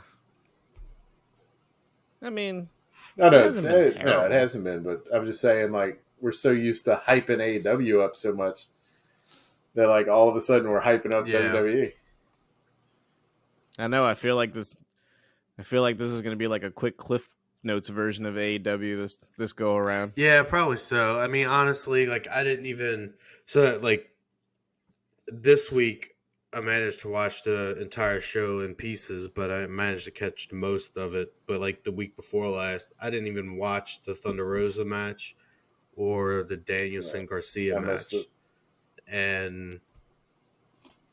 But you know, it is what it is. I mean, as far as that episode goes, I don't know. That was fucking Team Taz is done. Yeah, Taz came out on Dynamite. That was a surprise. Just tonight, and he was like, "Team Taz is through. I can't deal with this stuff." He's like, "If we're not going to be a team, we're not a team. Team Taz is done with." Well, yeah, he actually. He's like, "I wish them both well." Dynamite. That was on Dynamite. Yeah, that was on on Dynamite. That was Dynamite. Yeah. He's like, "I wish them both well, but yeah, Team Taz is done." I'm like, okay, that's a good way to address it. Yeah. Simple and effective. Just by the way, bro, this motherfucker's over here dying. Like, he's huge. Huge. I'm going to name him Eddie. Damn. Nice. Oh. But yeah, I mean, I don't know. let's just fucking. The opening match was Jay Lethal and Orange Why? Cassidy for this week. Yeah, it was an all right. Lethal came out and Why? he tore a sign as 'Cause soon it's as he came entertaining out. as The fuck. guy was like super surprised. He was even like mouthing like, "What the fuck?" Like, he just tore my sign. All it said was, "This is." And I don't This even is think awesome. it had anything to do with anything. It just said, "This is And awesome." Jay Lethal just fucking tore it and threw it at him. That was it. I'm gonna have to go back and I'm gonna have to clip like the whole like the facial expression of the guy like as it happened. He was like, "Yeah, this is awesome. This is no." Horrified. What good faces in that episode of Dynamite. No kids. There were some really good faces. I'm gonna jump ahead on the timeline and best face was during the Acclaim during the dumpster match during the rap. It's like, dude, that and I mean, I'm sure you saw the kid that fucking got destroyed when Adam Cole turned on the Young oh my Bucks. God, that was amazing. Man, like the kid, that was amazing. That kid looked like his whole life had just been destroyed. Dude, his whole world was shattered. Yeah, he was done. He couldn't. Yeah, that was it. It's like, oh, that's fun. That's fun. Just seeing the sheer, terror. Just, like, sad oh my Kids God. crying when Roman and the Usos were beating up Randy. But you know what? But there's a small part of me that is always going to be like, you know what? I'm glad children still believe. Yeah.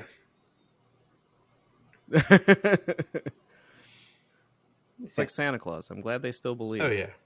At some point in their life, they're gonna know it's fake, but at least now.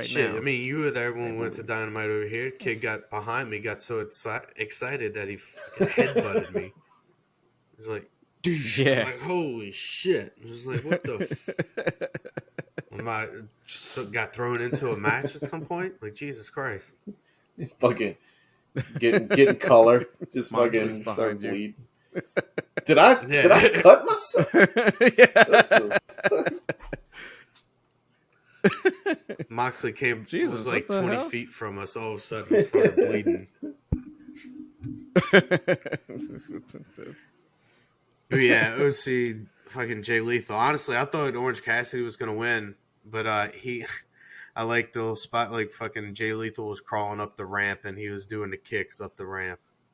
Those fucking lethal kicks to Jay Lethal. He almost got him. Almost. I mean, it was a typical Orange Cassidy match. Lots of shtick.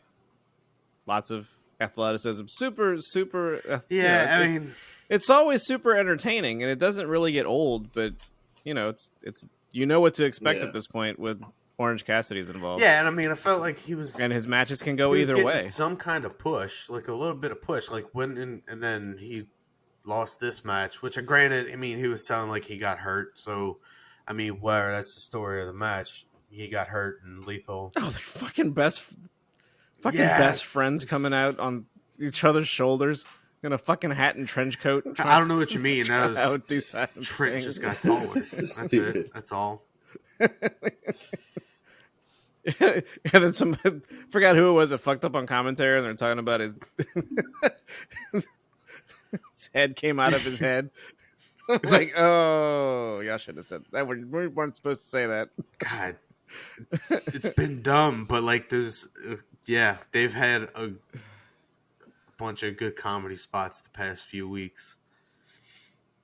Yeah, I mean, again, it was Chuck fun. T trying to murder somebody, and then trying to figure out some kind of way that they can cheat.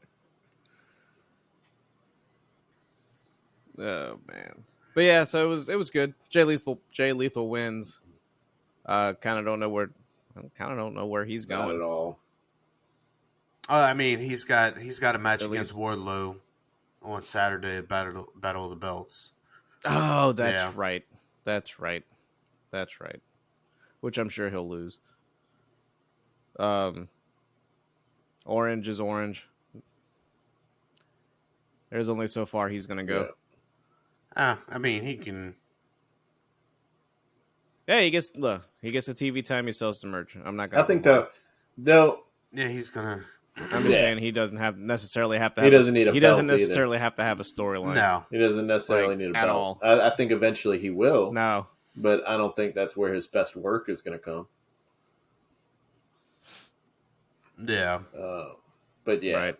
No telling when that'll be though. They've got so much talent; they need to work their way through now. Coming off an injury and everything else, right? So was after this match was when the Christian Undisputed Elite came out? Is in the back of the arena, and Jungle Boy comes flying through in a fucking SUV and tries to kill him. Fucking tried to murder him. That looks really dangerous. Especially since there are a lot of people in this area right now. Jungle by a dinosaur. He doesn't know how to drive. Yeah, Jungle Boy didn't know how to drive, but what you're missing is that he has evolved. Now he's Jungle Man. Now he's a man now. Wearing a fucking badass Christian is a pussy t-shirt. He also committed attempted vehicular homicide and announced on live television that he's going to kill the man. What's his first name? I know Perry. Jack Perry. Jack. I want to call him Matt for some reason. But Jack Perry. Yeah, now he's no longer Jungle Boy. He's now Jack Perry. JR can finally start calling him what he always wanted to call him from the start. Like, JR is the only one who makes sure he gets in there. It's Jungle Boy Jack Perry. It's like... And, I mean, now we know where the line is. He comes speeding in with the car, and security's like, dude, you gotta go. You gotta go. That's too much. Yeah. And I would say he's no Wardlow. He can't throw all. I'm gonna say Wardlow would have made mincemeat out of those security guards. No, throwing Darby Allin down a flight of stairs is fine, but trying to run somebody over with a car, unacceptable behavior. Bringing a chainsaw Get out to of the ring. arena. I mean, look, you could perfectly storing a chainsaw under the ring, barbed wire everywhere. Cool. Oh man, all okay, but yeah, attempted vehicular homicide, not okay. So I don't remember. Was I guess was it the Adam Cole segment before Thunderstorm versus Baker Hater? I can't recall. I don't remember if it was or if it was before or after. Look at them having a women's tag match in the first hour. This was match of the night for obvious reasons. Oh, this is a great match. And as always, dude, as always, those fucking fucking Jamie Hayter. I forget what they call it, but that hip fucking where Tony Storm throws her ass into the heads of people. Jesus Christ. I would rather take Rikishi. Man. Looks like she I actually think head off. I would not. I would not. Was a Kurt Angle? I read an article. Kurt Angle was talking about he had a match with him, and Rikishi didn't wipe his ass before that match. And yep, that is what that. Yeah, that was a true story. I would not take it from Rikishi. Literal stink face. There were. I want to say, like, after that last hip thrust, I feel like Britt Baker was like legitimately pissed. Storm's gonna hurt somebody. I mean, you think about it, like, and I mean, so Tony Storm came out. It just seemed like she was taking it easier on Hayter than she was Britt. Like, Tony Storm came out, but then when Rosa came out, like, she came out with some fucking fire wearing that sandbagging t-shirt. Like, Dude, I want that. I want that shirt. Fucking sandbagging. I want that shirt. And fuck, man, they were beating the piss out of each other. Yeah, they let Storm throw like what four hips, 5 Good, hips. Man. It's coming out. She just went back and forth, back. Jesus. Yeah. It's gonna hurt somebody. You see, if Toni Storm was still wearing her little collar, yep, I would be like, she can't do any wrong. Toni Storm did so well. But because she doesn't wear the collar, I'm like, Toni, bro, you're going to hurt someone. Like, it's just different. I need the collar back. But the big surprise here, speaking of the collar back. Anybody. OC needs to start wearing a choker, and maybe Rodney will start be all over fucking But you see what happens here is Toni Storm didn't have the collar on, and Jamie Hayter pinned her. Coincidence? I don't know. See, if she had the collar, she'd have won. Hayter got the win. That's all I care about. Hayter with the fucking booty Hayter bomb. got the pin. That's all I care about. Need to hit him like, Nikita Lyons. She needs a push. Yeah. Immediately. She should win the belt. Tag team, Sky Blue. Belts. She should. Real men of culture know what I'm talking about. Sky Blue. So after this, we get the Team Taz. Team Taz is over. Blah blah blah. I can't deal with this. Blah blah blah. Okay, Taz. Hobbs and you get squash Hobbs match versus Ren Jones. All is set up so Starks can come out. Basically. Right. And get squashed as well. Who's bargain bin who? Theory or Starks? And then I guess you had... Is Starks bargain bin Theory, or is Theory bargain bin Starks? Theory's bargain bin Starks. I know y'all don't like Theory, so... I'm not gonna, dude. I'm not gonna look. He reminds me of him so much. New Orleans, but I'm not gonna turn on Ricky Starks. Yeah, he's a hometown boy. I may not like the city, but I can be okay with some of the people. Yeah. Hell yeah. Hey, man. That's right. They're not all people trash. People can't control where they're born. No, but they can control their narrative and get the hell out of there. Fuck, there's another one. It's just too easy. Oh, so we get y'all's favorite match. I mean, let's be real. We're the only people bringing up control your narrative nowadays. So it's and no one listens to us anyway. It's fucking a hole in the internet. I mean, you know, we're fulfilling a very niche. Hi, Mom.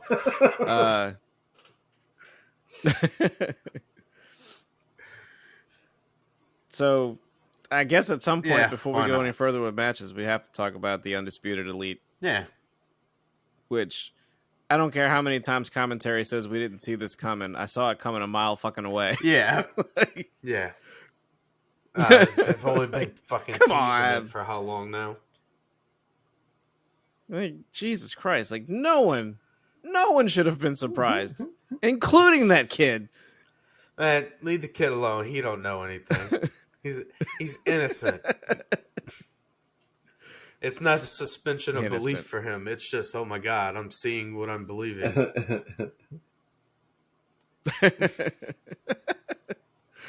But yeah, Adam Cole comes out and says that, you know, he's not cleared to wrestle.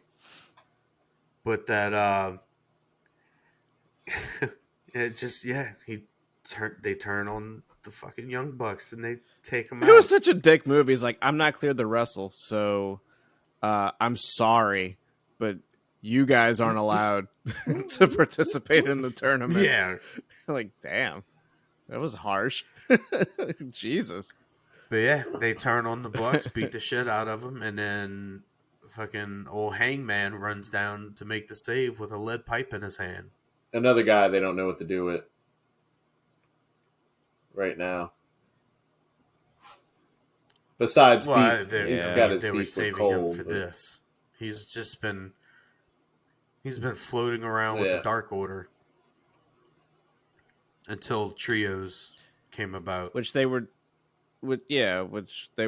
teasing that he'd be part of the trios with Dark Order, but now is it like, so now do you put him in a trios with the Young Bucks? Like, is Kenny taking longer than expected? Well, look, I mean, this is content outside of Dynamite and Rampage, but they've been teasing fucking reunion with Adam Page and BTE for weeks now. Yeah, I did hear that, but I'm just saying, like, so does that, is it part of, the Kenny Omega timeline? Don't know. Like, is he, is he taking longer than expected to come maybe back? He may not be involved in trios. Maybe he's just doing singles thing. Maybe. It could be, I guess. I don't care. I just want him to come back. I would think putting him in a... Oh, dude, I'm anxiously awaiting. But I would figure that if he's been as hurt as he's been for as long as he's been, and he's been taking this long to, kind of decompress and heal himself up, it only would make sense to put him in a trios for his comeback to ease himself back in without having to go balls to the wall in singles matches. Yeah. I think it'd be a good way to protect him. But I mean, unless he changes up his style, he's kind of a fucking balls to the wall guy. He may have to change his style. You have to start wrestling some more 9-year-old girls. Or at least make tweaks to it, God, man. Take it easier on his body. Had that one match, and that was probably fucking years ago.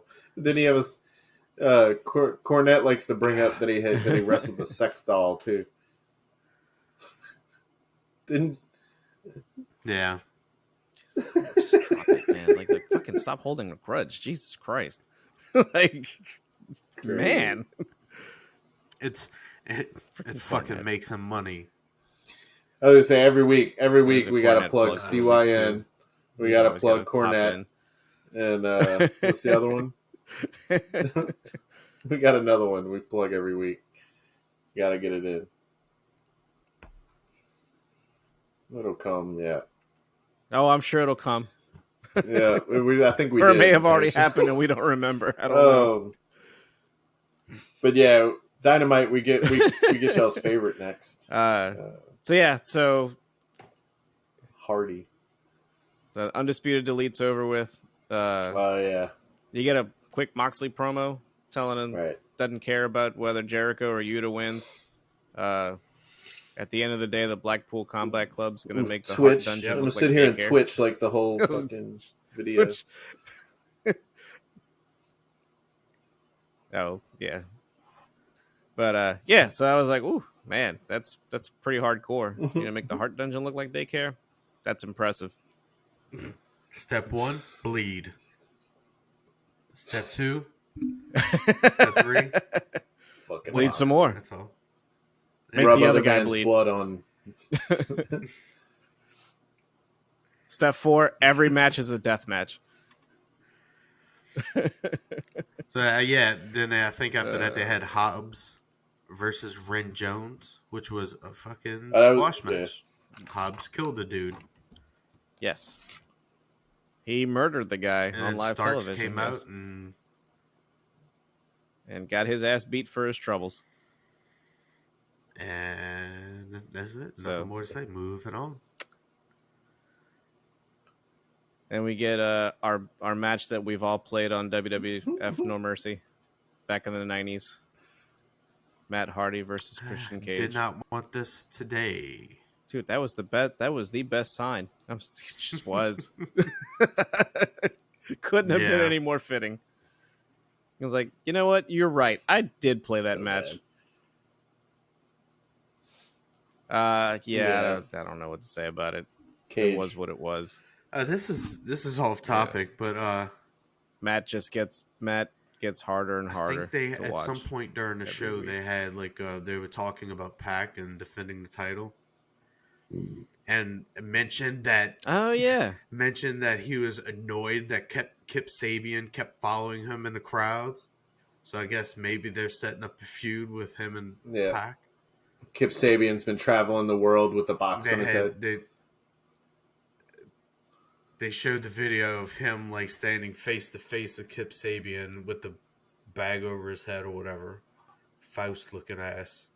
I just want that stupid belt defended on fucking television. Like you keep putting up, it'll be on, Dark. Pac can't be here. Being defended. No, it needs can't to be be here, on living TV. over there. I mean, I get living why over it's there not. in the God damn it! The area of the world that we don't need to talk about anymore because we won our freedom.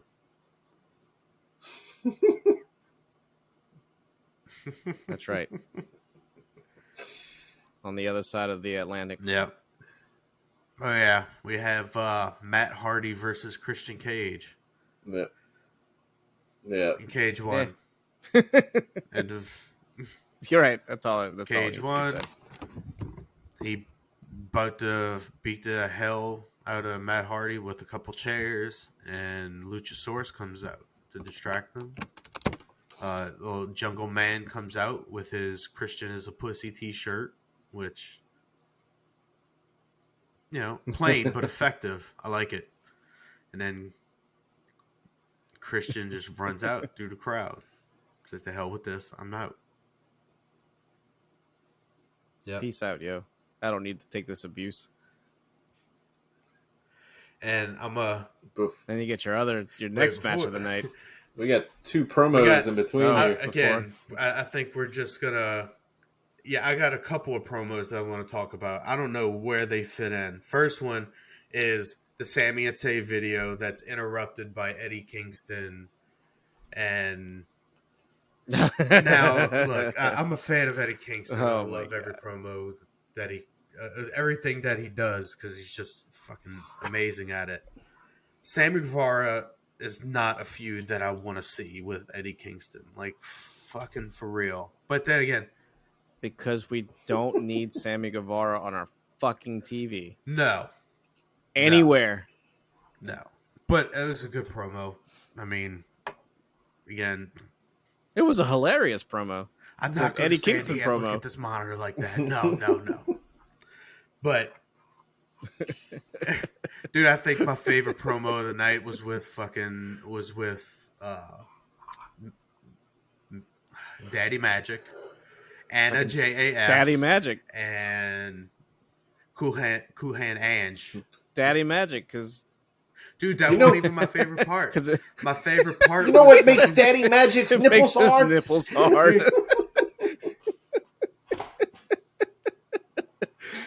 Dude, my favorite part. It's when Jericho becomes champion again. Was Anna Jay. Dude, she fucking flipped out and went to go choke that dude. Like, oh, yes. Not just like walk off and like. It's like, yes. It's like Anna Jay with a mix of fucking Matt Menard. And I think that's exactly. Everything you've ever wanted. I love. I love that. I think that made Rocky's Angelo Parker when he gets into these interviews with Tony Schiavone, and he's just sitting there like off to the side, just like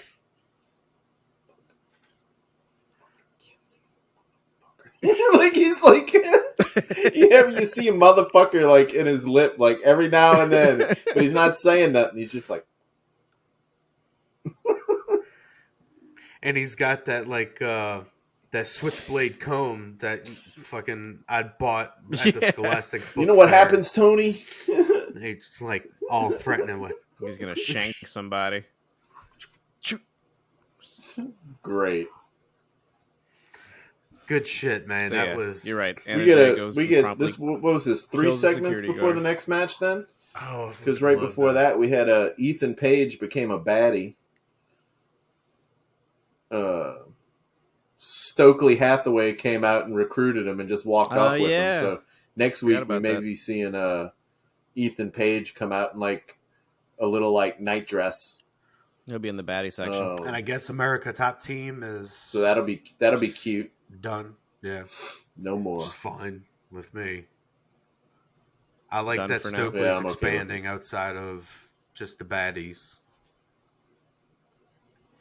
And Even though he didn't really do anything in this, he just walked out, said, "What the hell are you doing?" Be nice to Handed see him what his that card end and game walked is. off. I've come around on Ethan Page. It's like That's I've started working out recently, and just out of nowhere, I made the joke to Jennifer and just telling her like I want to get the tightest tits in the game.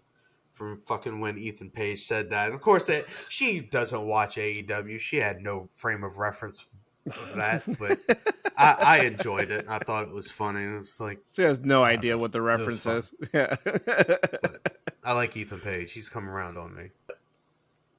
Why am I not on TV? Oh, man. It's because you've been hanging out with fucking Scorpio Sky and fucking Home Dude. Yeah, really. But yeah. Then we get, after three we get segments, the- we get our match. We're talking about ass boys.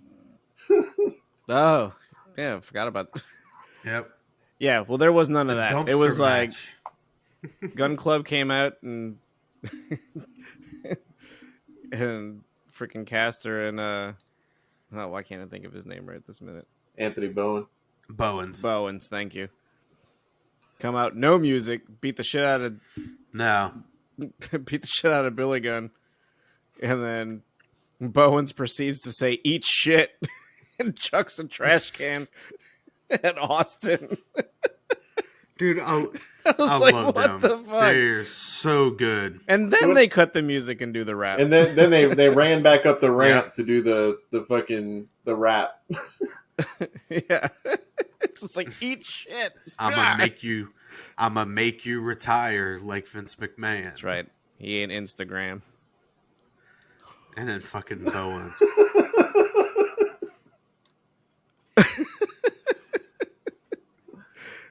Oh man. The dude said, Good stuff. Ain't Good nothing but a stuff. bunch I'm of more- ass boys. I'm more positive than Joe Biden's COVID test. Yeah. I was like, that one was lame. That was a lame rhyme. So I mean, look, this match is what it was. It was fun, or whatever. It was literally a dumpster fire. They fucking It absolutely was. they fucking throw him in the dumpster and strap it shut. And they couldn't roll a motherfucker across the stage. And it was a heavy dumpster. It wasn't like they closed it. Dude, I got nervous. I was like, Yeah. oh my God. When Like, I could just see that one of them falling out and getting and crushed when by it. they like, could have, Jesus. because when they dumped it, it opened. Like it didn't stay closed. Yeah, for no, them. that's why I was like, oh God, that's... Oh no, it was That's insane. scary enough that they had to like put an update out somewhere going like, no, they're fine. Like they weren't injured during that scary spot. Like they're okay. Like, all right. Caster started But I was hyping like, the okay, crowd so to help him push. Caster snuck up behind Austin Gunn and pushed him down. Like he pushed him down. He landed on his feet. Like, dude, like he was that injured from landing on his feet that he couldn't get up. Oh, when he pushed him into the dumpster. Yeah. They It was what But, it was. you know, It served its purpose. my only issue. They Now, granted, it's a gimmick match, super gimmick match, but my only issue was when they had him get up on top of the fucking entryway. How many times have we seen that in the past month? Of people there are climbing things on that top of the entryway and jumping, like 3 or 4 times. There are things that AEW just has like cemented in their programming. That, and it seems like every week for as long as I can remember now, there's at I least feel like there was at least 3 there's tables at least that got destroyed one tonight. gimmick match on that show. Oh yeah, every it show. seems like the last year. Yeah, I Like, mean, at look, least it's one. My only issue is with that the show in spot. general just has Like it was a funny spot when Sting was Yeah. on top, and like dove off on everybody. I just kind of feel like Darby did it. Yeah, during Darby, King. Brody, Caster, and Austin. They've all been up there now. I mean, I'm okay with the spot, and I'm starting to get a little aggravated with like there's got to be at least one crazy gimmick match. Every show now. And again, I don't have a problem with the spot. I just think that's. I just saw it last week and the week before that and the week before that. Like space that specific spot out just a little bit. Where you're gonna have people coming, you're gonna have people entering. WWE offers a lot of now variety. people have to enter and they have to this check. Week. Last week you had a barbed wire everywhere match. The week before that you had blood and guts. The week before that you had some other crazy stupid gimmick match. Like I don't know. It's getting kind of like at some point you're gonna run out of crazy shit to do. That's what I've been complaining about with Moxley and shit. I just want 1 week where like I can just have straight matches. Yeah. That's all. It's a minor complaint. But now if every wrestler who comes out of the entryway doesn't climb up on top and make sure the coast is clear, like it won't be believable. Like you have to check up there now. Everybody apparently knows how to get up there. So yeah. Yeah. You might want to secure that area a little bit. Yeah. Take the ladder down. Come on, Tony. Put some caution tape around it or something. Jesus. But like they're gonna start putting the spikes up there so like birds can't like get up there. Yeah. Barbed wire. Oh fuck! They have an abundance of barbed wire. I was gonna say barbed wire. Yeah. They clearly just have that lying around everywhere. That's like, yeah. Then you just, that's like fucking putting honey to attract flies. You're gonna have John Moxley bring everybody from his match back to the barbed wire. They're gonna be in the middle of a match and like the cameras, and you're gonna hear Tony Schiavone, "Oh my god!" And they're gonna look up, and Moxley's just up there rolling like a dog. Like on the barbed wire. Yeah, y'all complain about him blading now. Shit. There's complaints about him blading now, or how obvious his blades are now. Imagine if he just had barbed wire available every match. Man. I will say he did not bleed on Rampage tonight. Was he even on Rampage? Wow. Let me guess. Or actually, let me guess. He wasn't on Rampage. Let me rephrase that. He was. It's very difficult for me to tell if it was his or if it was who the hell did he fight? Mance Warner. Yeah, that redneck guy. Whoever the hell he was. Yeah, somebody that won some match on the Ric Flair's last match, whatever. Oh. Yeah. Okay. Yeah, he won some a battle royal or something like that. Yeah. Okay. All right. Now I was like, I been taking in a lot of Game of Thrones lately, and I almost said Mance Raider. Yeah, Mance Warner. But yeah, so I couldn't tell if it was his or if it was actually Moxley, like if he had a cut like right above his eye or not. And if it was a cut above his eye, it was the hard way. So he doesn't care. But anyway. It wasn't like streaming down his face. It was not. It was not. Nice. So, it's nice to change it up a little bit. It's refreshing. Yeah. Now give me a week. We got Chris Jericho. Chris Jericho versus Wheeler Yuta.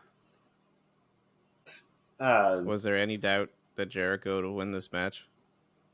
No. Okay. No. Just making sure. No. But I like the match. It seemed, I don't know. Chris Jericho tried to put Yuta in the walls like a dozen times. I'm looking forward to fucking the Lionheart coming out. Whatever. I don't even know what that's going to look like. That whole thing seems so weird. He's just like... it's not like the Lionheart was like a gimmick. Yeah. Like, it's not like... Bring out the demon or bring out the Painmaker. You know Lionheart, Chris Jericho, Moxley. Like, so what you're saying is you want white meat? You want white meat babyface Chris Jericho? Like that's what you want? Man. Like, No, I want Jericho to walk out with that fucking same list that he printed out from WCW when he was cutting the list of his 4,001 moves. His 1,004 holds. Yeah, come out with that and, just be an annoying prick because that's what he was. Or, I mean, but he Y2J wasn't might Lionheart be at a that different point. He was gimmick, just but what if he was just comes Chris out- Jericho. He was Lionheart in ECW though, so maybe that's what Moxley's alluding to. Oh, maybe. Give me I extreme thought that Chris he was Jericho. What is this, like the back in Chris WWE. Which is kind of Jericho- stupid because you just got extreme Chris Jericho. This is like the traveling Chris Jericho museum. What if it just comes out and is like fucking, like, Maybe that's what it is. Like Jericho that knows he's like at the iconic- end, and he's like, It's "I'm the just gonna farewell go through tour. all of my gimmicks. Yeah, I'm just Yeah. gonna go through them all."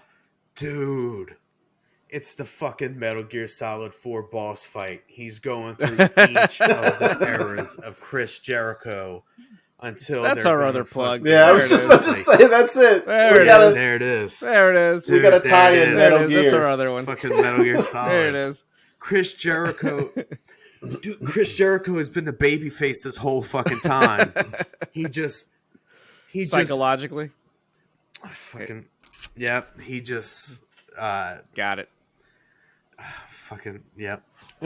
He hypnotized himself to believe he was the Painmaker is what it was.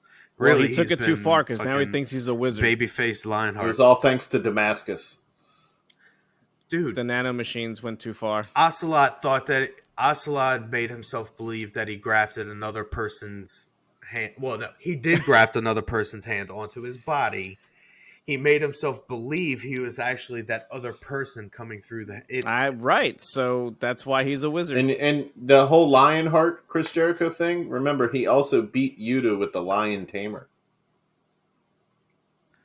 Not the walls. This is just another thing that points to Metal Gear Solid being wrestling as well as anime, and wrestling being fucking anime as hell. And yes, it's all a weird fucking Venn diagram, this whole wrestling shit that it fills in.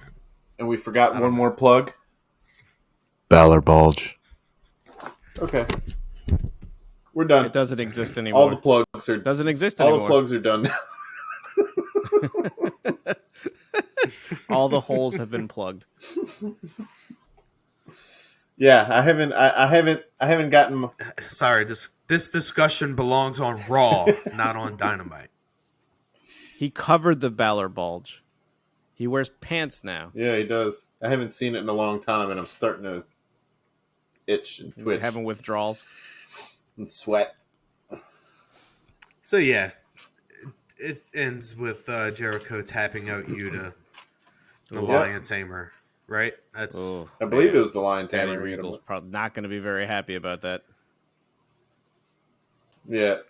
What is that, like 70? Man, is that that going to be looked like fucking 70 painful. lashes when he gets back? like get down. Fucking Danielson and Moxley are going to stretch you in the Lion Tamer for 5 minutes straight. In a match One we drop can elaborate on later when we have more time is they also had the Ric Flair final match. He lost. Everybody who watched, or he won. Everybody knows he beat Jarrett. But there was the controversy, and they even had a sign on AEW that let us know about it. It said Rick's shoulders were down, just to let us know that Rick and Jeff Jarrett had their shoulders down when the ref counted. So Rick did not win that match. This is how we leave it open for one more match. Yes. And then he's gonna take Christian's old WWE gimmick. One more match. the other good sign was picture-in-picture sucks. It does. It does. I completely ignore anything that's. I used to watch. I used to So it really does. being into it, and then now I'm like, it's just a commercial break. Early I'm gonna go do AEW something else. was really rough. Yeah. AEW early on, they didn't time their spots and everything properly with picture-in-picture and commercial breaks. So you would end up having big spots happen in the little picture. they've done a way better job in the past like 6 months to a year. When it does go to picture in picture, just throwing in filler stuff, in the corner, just banging on each other's forehead or something. Yeah, they've playing to the crowd, something. It's interesting. There's a feed that folks, depending on, it's a specific service that they get this feed of. They don't get picture in picture during that time. They just get the entire. They throw it to commercial or whatever. Sometimes my get streams full commentary and all that shit. And I'm not sure why. Some of them will give me the picture in picture, just like on TV, and others you'll have fucking what's his name just going up. We're going in picture. We'll be right back after this, and then it's like nothing happens, and I'm like, still the match. What's going on? Yeah, it's probably some UK stream. The Man in the Mask. That's interesting. Super fast talking. Man in the Mask. He's the Micro Machine Man. But I don't know. Like, as far as that goes, I think there's we got Rampage that, we're not gonna, I don't think we're really gonna talk about. I didn't watch Rampage, so I can't really speak to it. It was Rampage. Yeah. But they also have Battle of the Belts coming up. But man, more exciting than any of that shit is the AEW game. I'm looking forward to all that. I am looking forward to that game. Are they gonna have online belts that you can win? We can win the trios belts. Oh, that's going to be our opportunity to shoot to the top. Is if the Laughing Man Network holds the triple tag team belts, the 6-man tag belts. Speaking of, Rocky, I need to. We can experience the exploding barbed wire. I need the link match to that belt that you built, that you showed me the other day. I need it. Yeah. Okay. But yeah, I don't know. You can finally experience the exploding barbed wire death match how it's meant to be. It just pans out to the outside of the arena, and the arena just if it's as meant to be experienced, then it better be exactly how it played out on TV. Well, anything more than that will be a massive disappointment. Just like fucking sparklers come out of the Just corner. saying. Yeah. Little puff of smoke. But let's see. I don't really have much to say about it because there's really not much to say on it. I do know that I think they're having a showcase on the 12th. On the Twitter, on the Twitch? Where they're supposed to go. I think so. Where they're supposed to go into more details, but it seems like it's going to be on every major platform.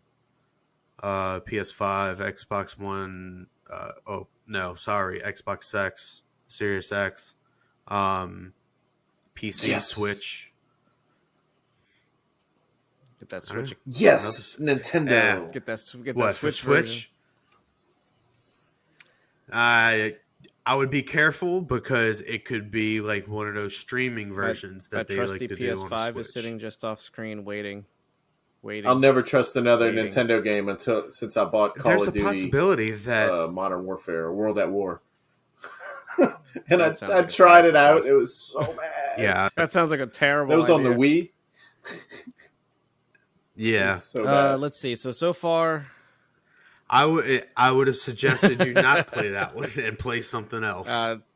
So far you got. Let's see. They have singles matches, obviously, tag team matches, 3-ways, 4-ways. Ladder matches, you can do the Casino Battle Royale, which I have no idea how that works with the Joker. Random. You just pick a Joker. It's random. Yeah. Or it's random. You get Falls Count Anywhere. Dumpster? You get the Unsanctioned Lights Out match, which allows the use of weapons. Hell yeah. And I would be fucking pissed if that's the only match type that allows use of weapons. I need weapons all the time. I need a Shark Tank. I need it to be like before the match starts, they should black out the arena like they do and then bring it back up. Like, now it's unsanctioned. I don't want to like grab weapons from under the ring. I want to grab like No Mercy days and grab everything out of the crowd. Yeah. Out of the crowd. Like, bro, why did you have this 2x4? They let you in with what are this you doing 2x4? with this bouquet of roses? We need the Minnesota. Where'd this fire extinguisher come from? We need the Minnesota street match or whatever, where they pull like a toaster from underneath the ring. Jericho fucking hit another guy with like a fucking fucking cake mixer. Some shit. There will be a career mode. Dude, let me tell you, I've thrown Maven from a helicopter. SmackDown, here comes the pain.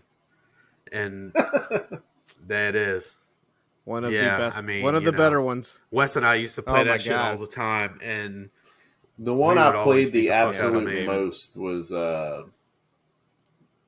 like WWF '94.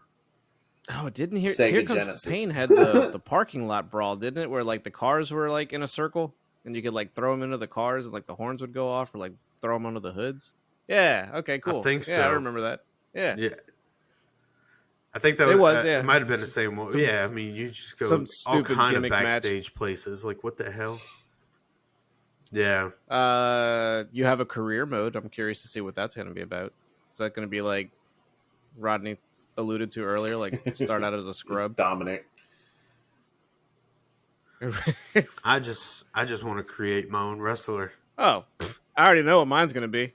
Fucking jeans and a shirt. Jeans and a white beard. We don't use wrestling trunks in our creative characters here. Not in this house. Get the jorts. Let's see. Nice. So you do get custom wrestlers' attire and appearance. You can customize movesets. You can custom entrances. Mine's good. I've never really fooled around with on any other mode. Mine's going to be coming out like custom Pat McAfee. teams, whatever that means, and custom arenas. Nice. Online multiplayer and leaderboards. Other than that, there's not a whole lot of like real info. Other than no, like I said, they're gonna do a showcase around. I mean, other than Ukes is developing it, and so they're trying to make it more arcadey, like old school. No Mercy, WCW, NWO Revenge. I think, No Mercy is like the specific they're not going for like point that they talk pure blown simulation like the 2K games. Yeah. Hopefully they develop like. Oh, it's exciting. And they mentioned No Mercy. I'm like, hell yeah, because that was the era that I played the most. Like, do they have a release No Mercy, date yet? WrestleMania 2000. Okay. No, and that could be coming out 12. That might be it. And if so, man, that thing could be coming out this year. Well, I know they have it available for pre-order already. All the images and video that leaked this week were leaks. They weren't like, I don't think they were official announcements or anything like that. So, oops.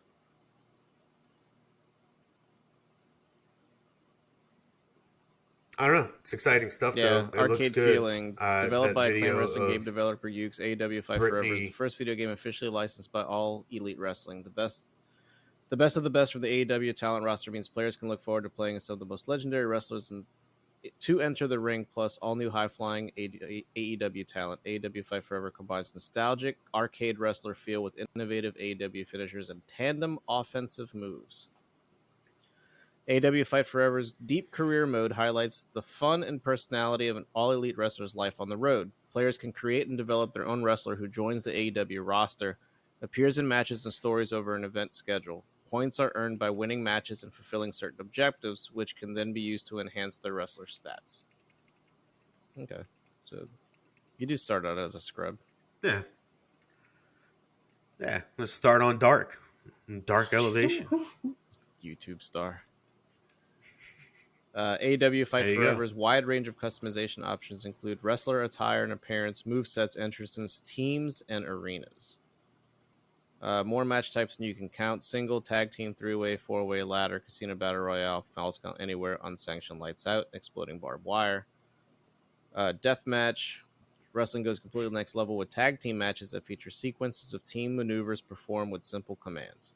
Oh, good. So that means I can tap two buttons and I can jump from one rope to the other and onto somebody's head and do a Hurricane Rana off of. Can I Luchasaurus. can I blade myself? Oh, you know there's blood. You know there's going to be blood. I mean, can I just like... Now, can you do it yourself? No, probably. Can I just hit a button combination and like just my guy just stands there and goes... Hit R2 to bleed. R2 to bleed. What you do is you have like a blade. You have a blade meter that gets filled like a red meter that fills up, and once it fills up completely red, that's when you can hit the button. They could. It's like filling up your. It's like filling up your finisher meter. They made it like Tony Hawk. It's like that lady. So, y'all ever played Killer 7? They had a character in there that could expose like certain and hidden areas. And the way that she would do it is she would stand in front of the wall, slit her wrist, and the blood would expose the hidden wall. That's just what it is. You build up the meter and then fucking end up looking like Ric Flair and shit. Opponent. Oh man. If they did it like the old SmackDown game where you had like the mode where you had to like do certain things in the match and try to build the ratings for SmackDown throughout the year, and you know you had to book the shows. Was it like franchise mode or like whatever? My GM mode or whatever it was. If they did something like that where it's like you can make yourself bleed, or you can do it every match and then like your matches start to suck over time.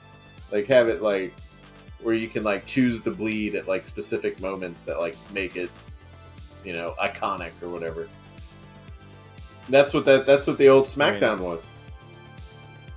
Yeah, the GM mode or whatever, you would pick the winner that night's card, and you know you'd pick like who was going to win it and everything, and you had a certain amount of money that you could book certain people. I feel like we have a topic for the next show. Yeah,